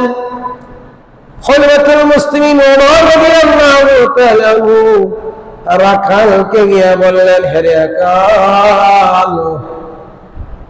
রাখাল, তোমার বকরি থেকে দুধ দোহান করে তুমি আমাকে দাও, আমার তৃষ্ণা লাগিয়াছে। ক্ষুধা লাগিয়াছি, আমার তো ক্ষুধা নিবারণ করি, তোমার বকরি থেকে দুধ দহন করে দাও। রাখাল একেবারে আমি তো বকরি রাখালি করার দায়িত্বে নিয়োজিত আছি, কিন্তু আমার দায়িত্ব হলো শুধু বুকে রাখালি করব। এই বকরি থেকে দুধ দহন করে অন্য কাউকে দেওয়ার জন্য অনুমতি নাই, আসেনি? বিশ্বগুলা লক্ষ্য করুন, অসাধারণ তো রাখাল। এই রাখাল বললেন আমি বকরি শুধু দেখাশোনা করার দায়িত্বে আছি, বকরি থেকে দুধ দোহাইয়া অন্য কাউকে দেওয়ার অনুমতি নাই। কিছুক্ষণ পরে আমিরুল মুমিনিন খলিফাতুল মুসলিমিন, যিনি রাষ্ট্রপ্রধান ওনাকে বলেন, হ্যাঁ রাখাল, একটা কাজ কর, যেহেতু আমার ক্ষুধা লেগেছে, তুমি যেহেতু বকরি রাখালি করতেছো, তোমাকে আমি কিছু টাকা দিয়ে দিই, তোমাকে কিছু টাকা দিলাম, তুমি ওই টাকার বিনিময়, তোমাকে কিছু টাকার বিনিময় তুমি আমার কাছে একটা বকরি বিক্রি করে দাও, তাতে তোমারও উপকার হইল, আমারও পেটের খিদা নিবারণ হলো, দুজনের উপকার হলো, তুমি কিছু টাকা পাই গেলা, আমারও খিদা নিবারণ হলো। রাখালকে প্রস্তাব দিলেন। এবার রাখাল দেখে লক্ষ্য করো, রাখাল কি ভাবেন। রাখাল একেবারে ইয়া হাযা ফাইনাল্লাহ, রাখাল বলতেছে ইয়া হাযা ফাইনাল্লাহ। রাখাল বলে বয়স তো কম হইছে না, লম্বা স্রোত তো কম হইছে না, কিন্তু এখনো বিধি তোমার স্বভাব চরিত্র পরিবর্তন হয়েছে না। বয়স তো অনেক, লম্বা তো কম না, তোমার চরিত্র দিয়ে ওর পরিবর্তন হয়েছে না, চিন্তা করছেন নি? রাখাল বলেন, হ্যাঁ ভাই শুনো, তোমার কাছে যদি আমি একটা বকরি বিক্রি করে দেই,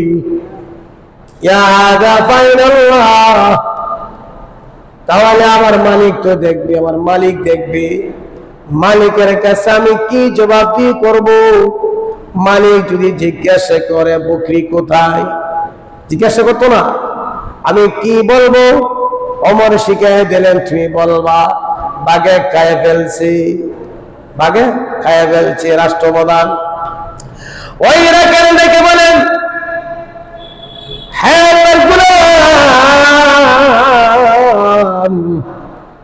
আমার মালিককে আমি বুঝ দিলাম, মালিককে বলবো বাঘে খায় ফেলছি।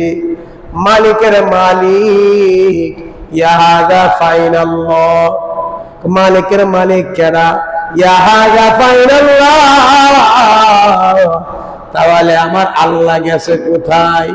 পৃথিবীর সবাইকে বুঝ দেওয়া যাবে, কেউ দেখবে না। ইয়া হাযা ফাইনাল্লাহ, আমার আল্লাহ তো দেখবে। আল্লাহ যদি আমাকে জিজ্ঞাসা করে, হ্যাঁ রাখাল তোমার বকরিটা কি করলা, আমি আল্লাহর কাছে কি জবাব দিয়ে করব?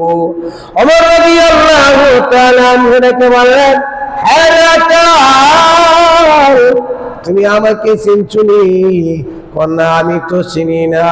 রাখাল ওমর খলিফাতুল মুসলিমিন, ওনার চোখ থেকে পানি চলে আসলেন। ওনাকে বললেন, হে রাখাল আমি হলাম আমিরুল মুমিনিন খলিফাতুল মুসলিমিন। রাখাল বলতেছে, হুজুর আমার তো ভুল হয়ে গেছে, আমাকে মাফ করে দিন। ওমর রাদিয়াল্লাহু তাআলা আনহু বলেন, না না, একটা রাখালের কাছে যেহেতু কোরআন পৌঁছে গেছি, কোরআনের দাওয়াত পৌঁছে গেছি, ইসলাম পৌঁছে গেছে, দিন পৌঁছে গেছি, রাখাল যাতে বলে ইয়া হাযা ফাইনাল্লাহ, একটা রাখালের অন্তরের মধ্যে যদি আল্লাহর ভয় আছে, যেহেতু এই রাখালের পক্ষে গুনার কাজ করা সম্ভব হবে না, চুরি করা সম্ভব হবে না, ডাকাতি করা সম্ভব হবে না, ঠিক কিনা?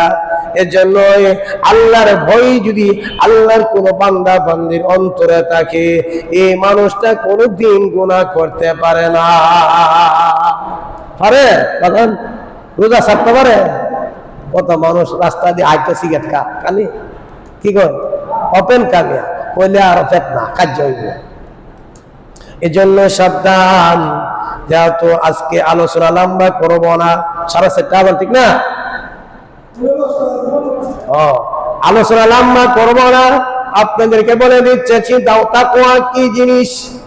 আমরা যেহেতু রোজা রাখবো, আর এই রোজার মাধ্যমে আল্লাহর বান্দা বান্দীরা তাকওয়ার গুণ অর্জন করি। তাকওয়া কি জিনিস? এর মধ্যে হলো যেহেতু আমরা ইবাদত করব, আর ইবাদত কবুলিয়তের জন্য মেইন শর্ত হলো হালাল খাবার, হালাল পন্থায় উপার্জন, হালাল রিজিক, হালাল পোশাক। এজন্য আল্লাহ পাক রব্বুল আলামিন বলেন, হে গোলাম, আল্লাহ যে বান্দা বান্দী তাকওয়া অর্জন করবি, নেক আমল করবি, আল্লাহ তাআলা তাদেরকে আল্লাহর পক্ষ থেকে উত্তম রিজিকের ব্যবস্থা করে দিবি। এখন হালাল বিষয়গুলো বুঝেন। ইমাম আহমদ বিন হাম্বল নাম শুনছেন নি? ইমাম আহমদ বিন হাম্বল, ইমাম শাফি রহমাতুল্লাহি আলাইহি। ইমাম শাফি, ইমাম আহমদ বিন হাম্বল বহুত দিন হয়ে গেছে। ইমাম শাফি সিডি লেখলেন ইমাম আহমদ বিন হাম্বলের কাছে শাগরিদ, বুঝছেন? আরে আহমদ, অনেক দিন হয়ে গেল তোমার সাথে কোনো যোগাযোগ নাই, সাক্ষাৎ নাই, তুমি একবার আসো। তখন তো মোবাইল ছিল না, কি ছিল? সিডি ছিল। সিডি লেখছি। ইমাম আহমদ বিন হাম্বল এই জমানার শ্রেষ্ঠ ইমাম, তখনকার যুগের শ্রেষ্ঠ ইমাম, বড় আলেম। ইমাম শাফি চিঠি দিলেন, চিঠি পায়ে উত্তর দিলেন, আমি অমুক তারিখে অমুক দিন আসবো। ওনার তারিখ মতে ওনা চলে আসছেন।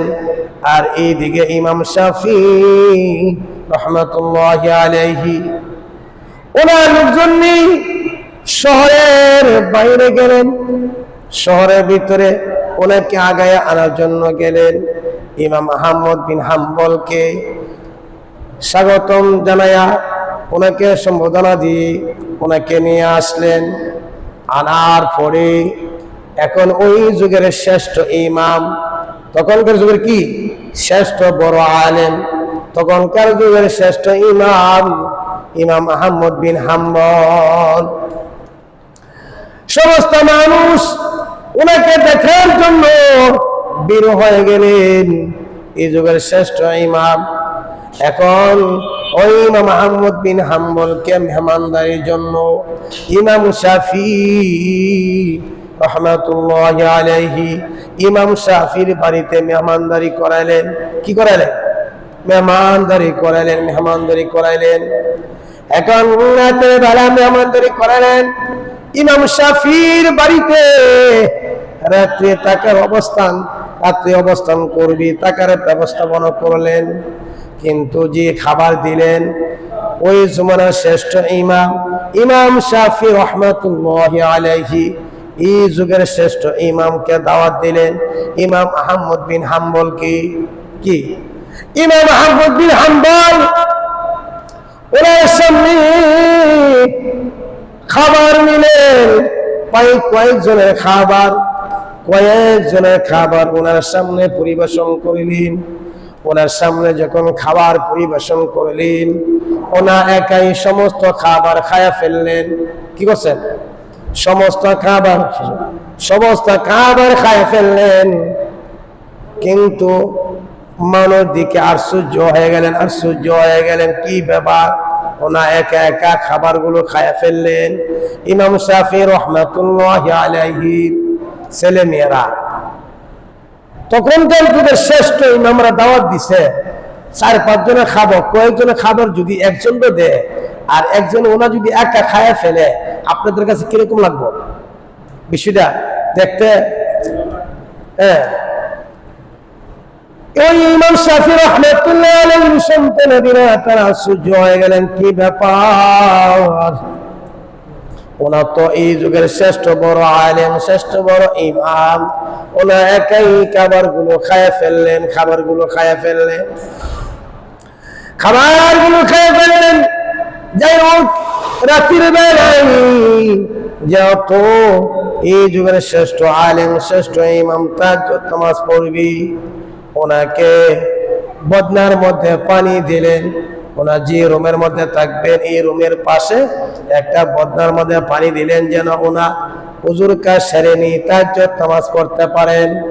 কিন্তু সকালবেলা দেখা গেল বদনার পানি বদনার মধ্যে, বদনার পানি কি বদনার মধ্যে।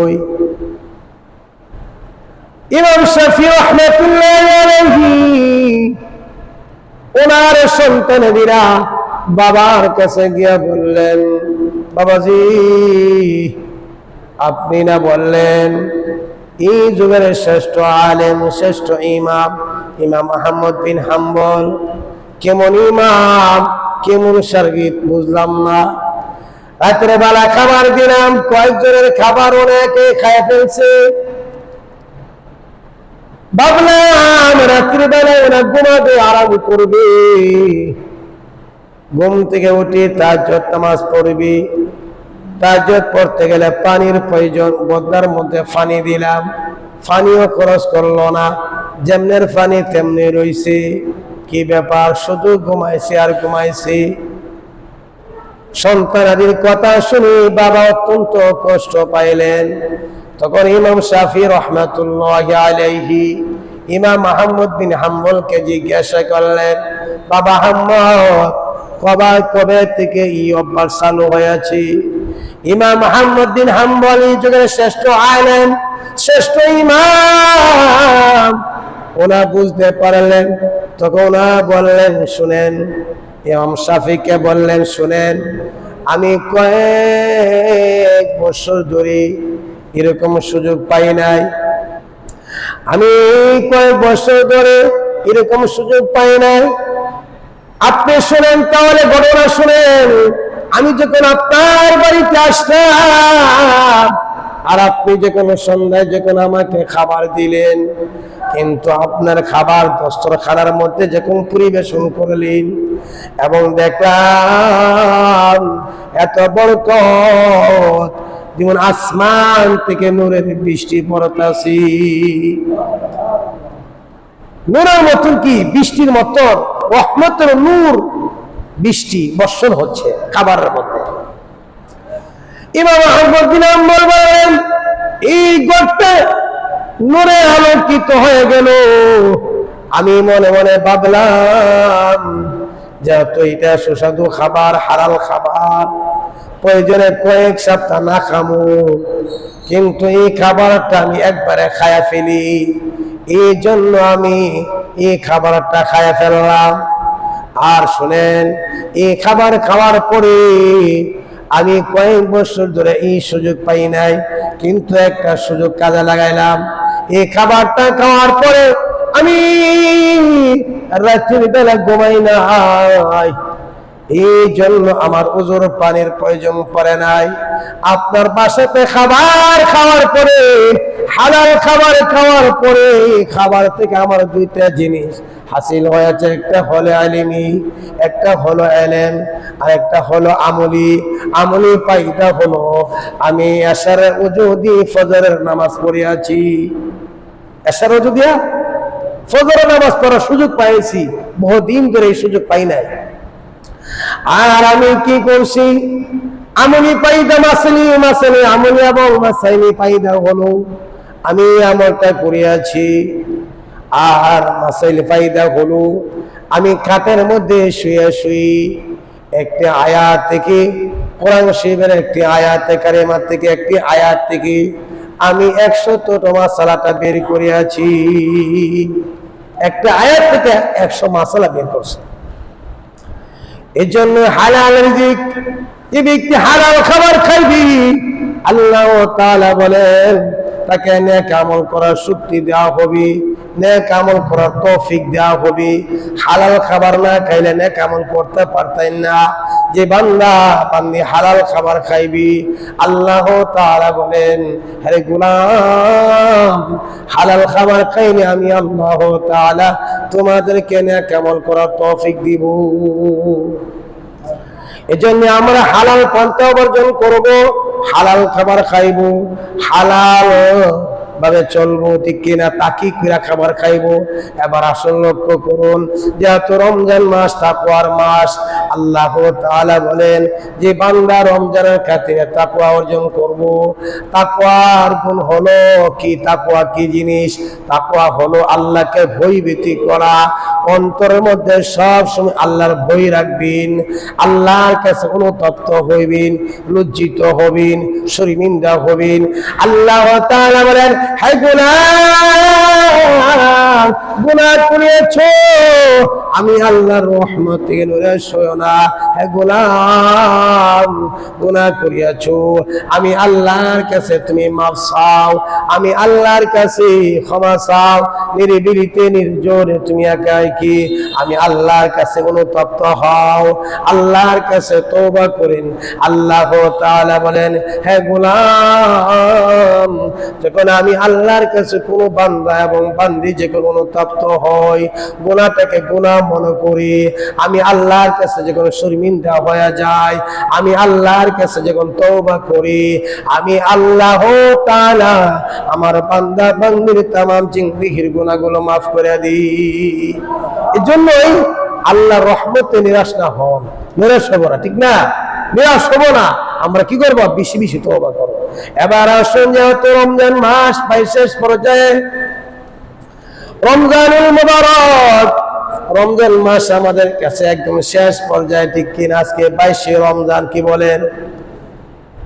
নাজাত। এটা কি? নাজাত। এই 10 দিন কি? নাজাত।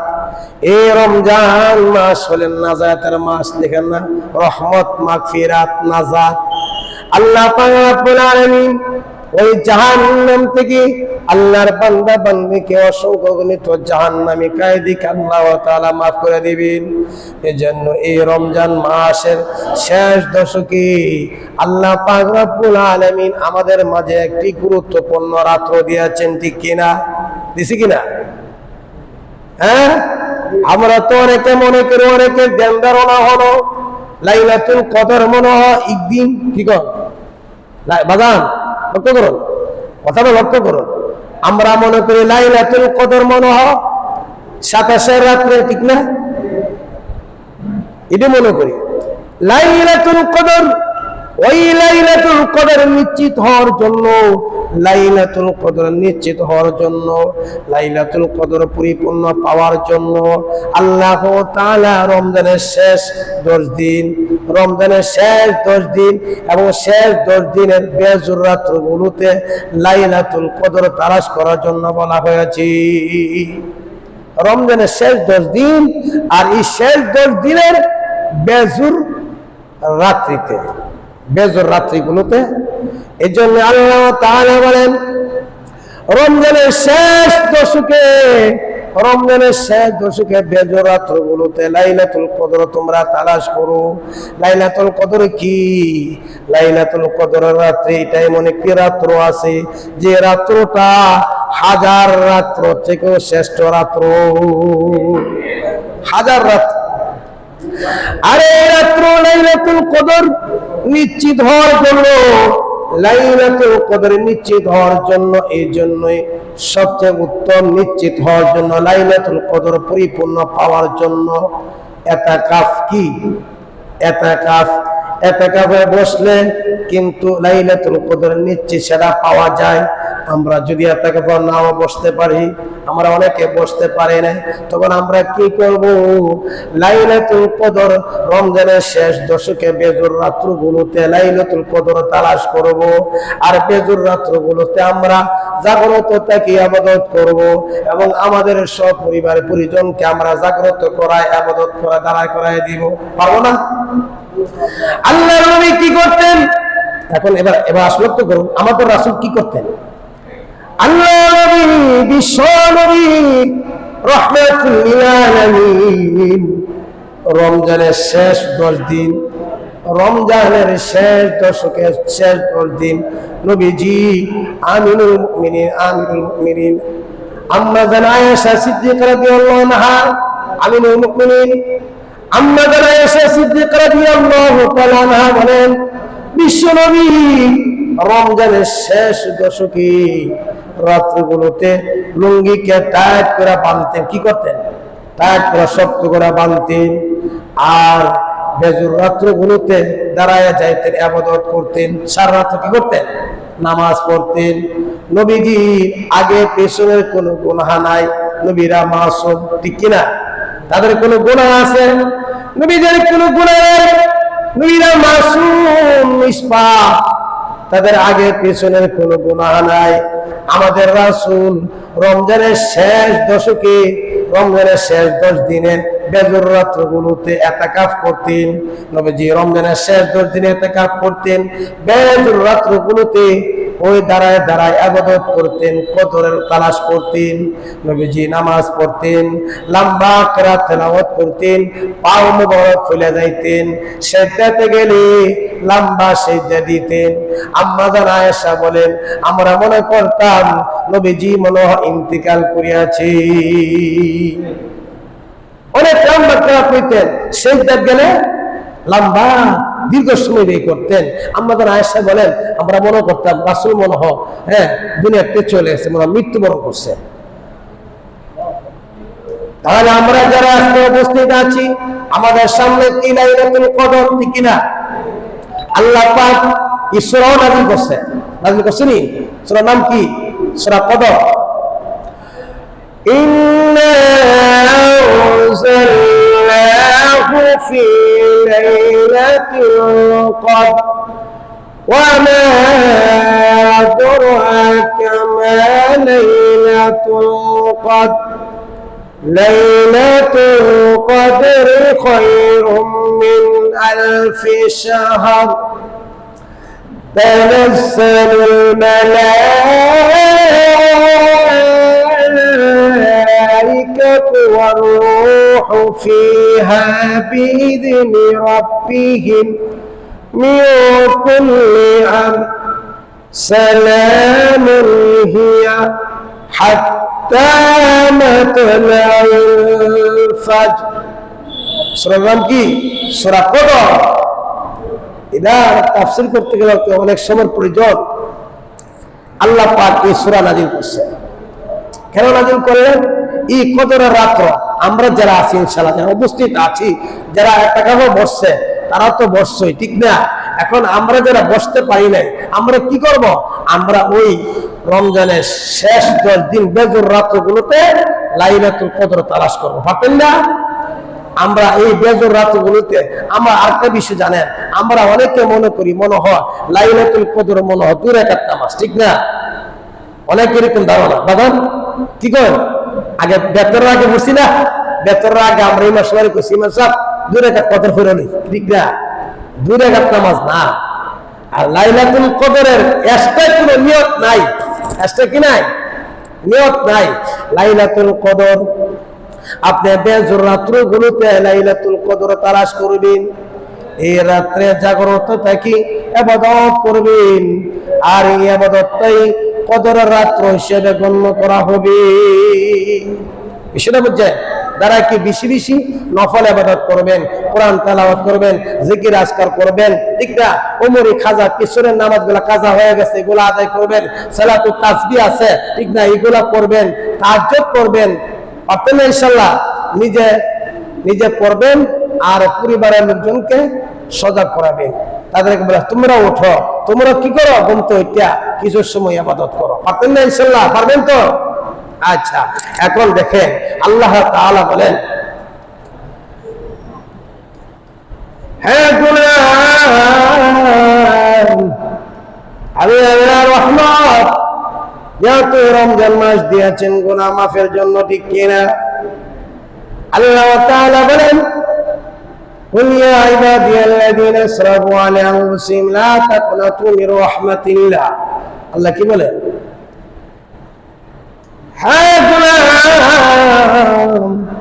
আমি আল্লাহর রহমত থেকে তোমরা নিরাশ হইও না। তাহলে আমরা কি করব? আমরা এই রমজান মাসটা কিভাবে কাটাইবো? এই রমজান মাসটা আমরা বেশি বেশি নেক আমল করার চেষ্টা করব। একটা নফল আদায় করলে ফরজের সমপরিমাণ সওয়াব, ফরজ আদায় করলে 70টা ফরজের সমপরিমাণ সওয়াব, ঠিক কিনা? আর এই মাসের মধ্যে দেখে রমজান মাস আল্লাহ তাআলা আমাদেরকে দিয়েছেন। এই রমজান মাস অত্যন্ত বরকতওয়ালা মাস, ফজিলতের মাস। এই মাসের মধ্যে আল্লাহর রহমত থেকে আমরা যেন নিরাশ না হই। আমার জীবন, আপনার জীবনে যদি গুনাহ করে থাকি, গুনাহ ফিরে করে থাকি, আমরা কি করব? গুনার প্রতি অনুতপ্ত হইব, লজ্জিত হইব, শর্মিন্দা হইব।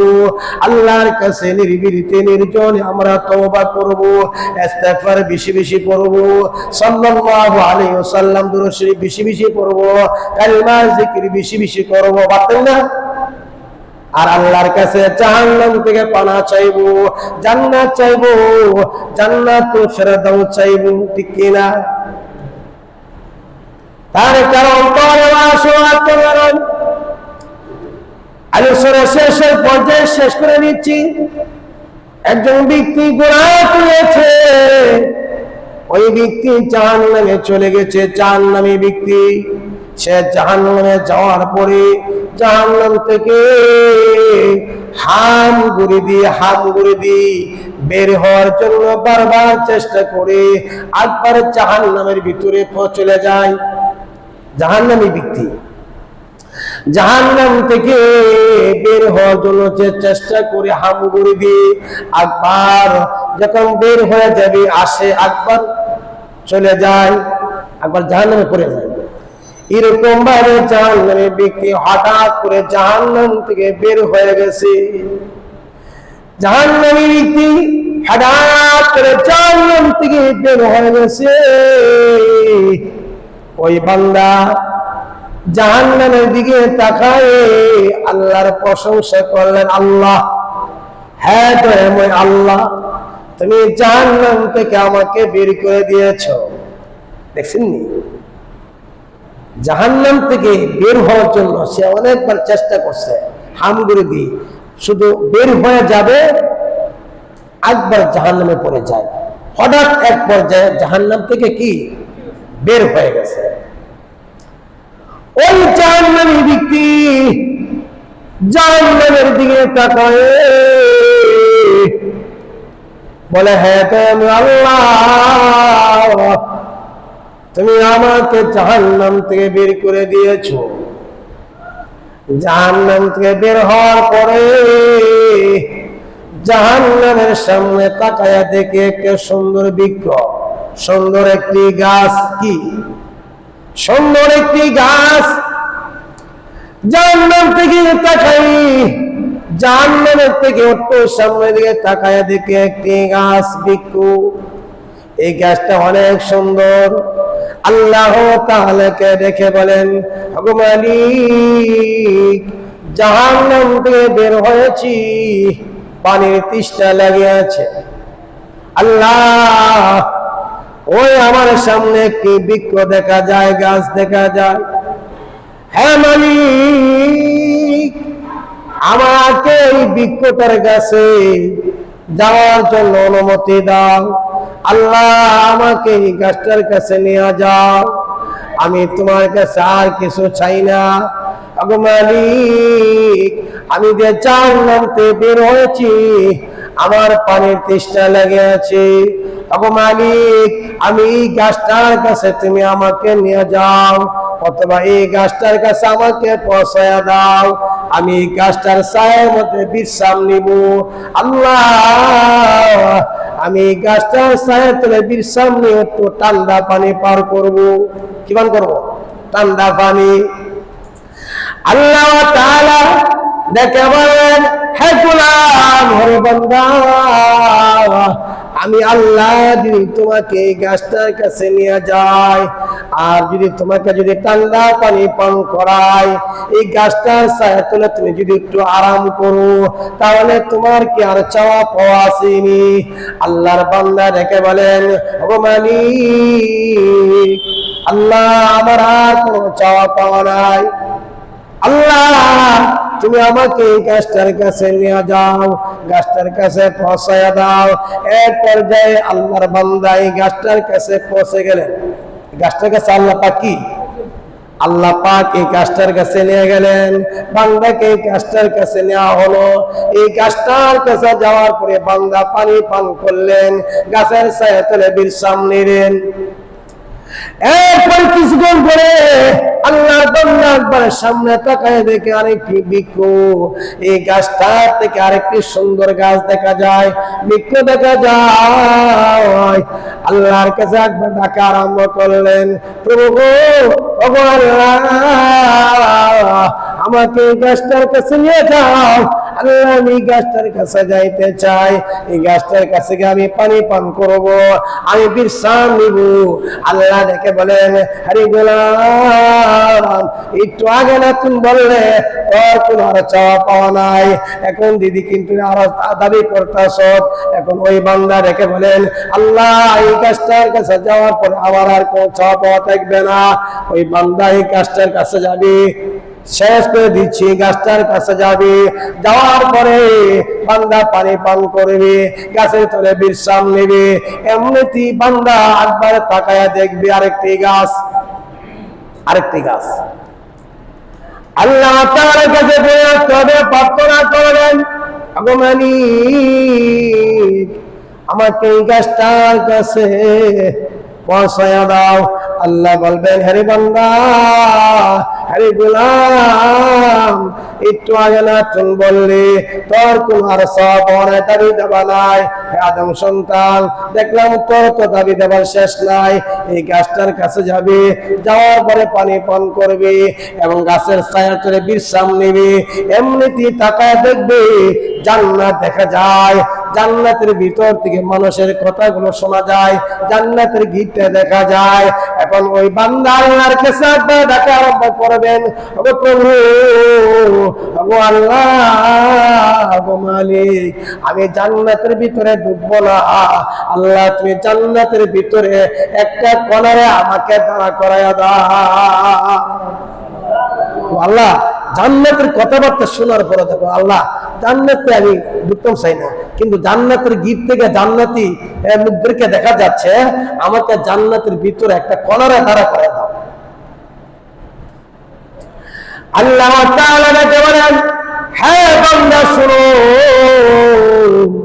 আমি আল্লাহ যদি তোমাকে যে জান্নাত তুমি দেখতেছো, এই জান্নাতের মতন যদি এরকম 10টা জান্নাত তোমাকে দে, তুমি খুশি হইবা কিনা?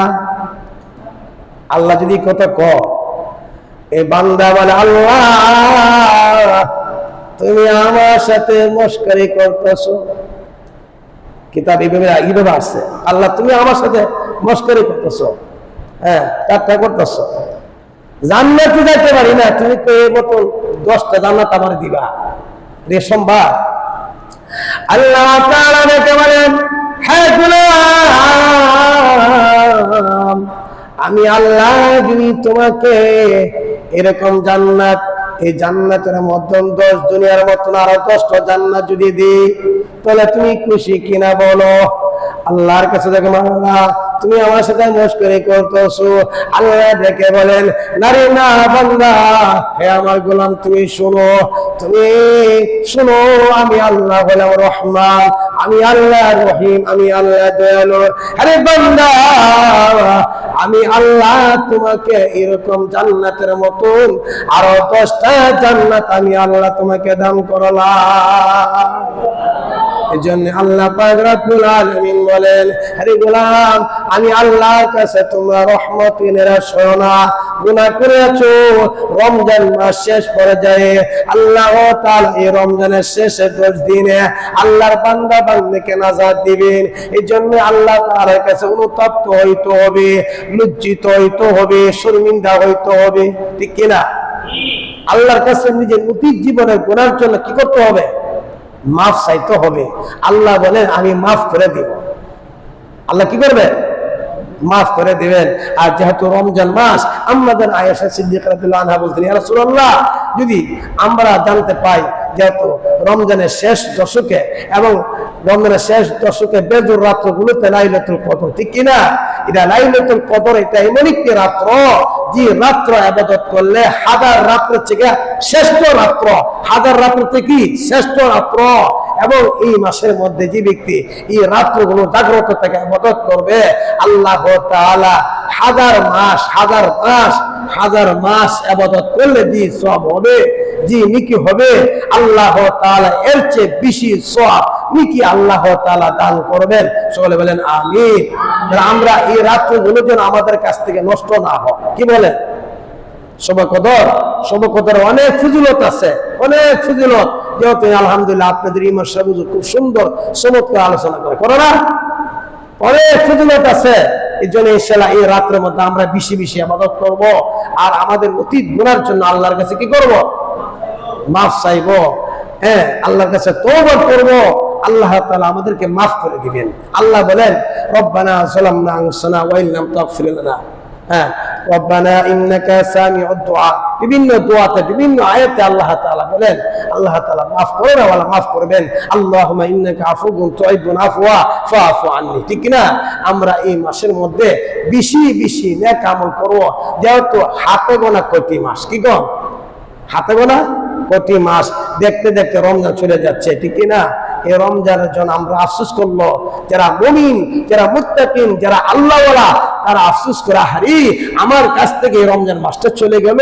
তারা দীর্ঘ 1 বছর পর্যন্ত এই রমজানকে স্বাগতম জানাবার জন্য তারা অপেক্ষা থাকে, এই রমজানটা যেন আমি সুন্দরভাবে কাটাতে পারি। যারা আল্লাহওয়ালা, যারা ইমানদার, মুত্তাকিন, নেককার মানুষ, তারা এই রমজান মাসকে নষ্ট করে না। এই রমজান মাসকে তারা সুবর্ণ মাস, এটা আল্লাহর মাস। যে রমজান মাসের মধ্যে আমরা বেশি বেশি নেক আমল করলে, রোজা রাখলে, যারা প্রতিদান স্বয়ং আল্লাহ নিজ হাতে দিবে। আর এই রমজান মাসের মধ্যে আমরা রোজা রাখলে, এই দেখেন বলা হচ্ছে, আপনারা জানেন সমুদ্রের মাছ পর্যন্ত, ঠিক কিনা? বিভিন্ন হাদিসের ভিতরে পাওয়া যায়, বিভিন্ন কোরআন শরীফের তাফসীরের ভিতরে পাওয়া যায়, যারা রোজা রাখবেন, রোজাদার ব্যক্তিদের জন্য আল্লাহর যত মাখলুকাত আছেন, সমস্ত মাখলুকাত, আল্লাহর যত সৃষ্টি প্রাণী আছেন, তারা সকলেই আল্লাহ তাআলা কাছে তারা ওই রোজাদার ব্যক্তির জন্য ইফতার পর্যন্ত কি করে? দোয়া করে, আল্লাহ তোমার বান্দা বান্দীকে তুমি মাফ করে দাও। ফেরেশতারা দোয়া করে, আল্লাহ তোমার বান্দা বান্দীরা রোজা রাখছে, আল্লাহ তুমি তাদেরকে মাফ করে দাও। এর জন্যই রমজান মাসের মধ্যে অনেক ফজিলত, বেশি বেশি নফল আদায় করব, বেশি বেশি কোরআন তেলাওয়াত করব। এই রোজা সুপারিশকারী হবে, এই রমজান সুপারিশকারী হবে আপনার আমার জন্য, নাজায়াতের জন্য যথেষ্ট হয়ে যাবে, ঠিক কিনা? এই রমজানটা যেন আমরা নষ্ট না করি। বাকি যে কয়েকটা দিন আছে, এই দিনগুলোতে আমরা এবং আমার পরিবার যারা আছে, আমার আশপাশে যারা আছে, তাদেরকে নেক আমল করার জন্য আমরা উৎসাহিত করবো, ঠিক কিনা? বেশি বেশি নেক আমল করার চেষ্টা করব, নিজেও করব, নিজের পরিবারকে রাত্রে জাগ্রত করাইব, উঠো ইবাদত করো, ঠিক কিনা ভাই? আমরা এখন গাফিল হয়ে গেছি, কিন্তু আজকে দেখেন আমরা যারা এখানে উপস্থিত আছি, শেষ আজানের সময় হয়ে গেছে, আমরা যারা উপস্থিত আছি, আমাদের বাপ দাদারা অনেকে তো দুনিয়াতে নাই, আছে? আছে বাদাম? ফুতুয়া রোহিঙ্গার ভিতরে আছে, আরব দেশে উঁচু জায়গা দীক্ষা, উঁচু একটা স্থান দীক্ষা, একজন ব্যক্তি মাথা রেখে ঘুমাইছে, এমনি সে বাড়ির নিচ থেকে শব্দ শুনতেছে। আরে মাছের নিচ থেকে শব্দ শুনেন, আপনাদের কাছে কেমন লাগবে? কিতাবে আছে, ওই ব্যক্তি উঁচু জায়গা দেখে যখন মাটির উপরে ঘুমাইলেন, নিচ থেকে শব্দ পাইতেছে, শুনতে পাইলেন, হেরে পতি আমার বুকের উপরে চাপা দিয়ে কেন ঘুমাইলি? আমি তো কষ্ট পাই। এই ব্যক্তি ওইটা দূর মারছে।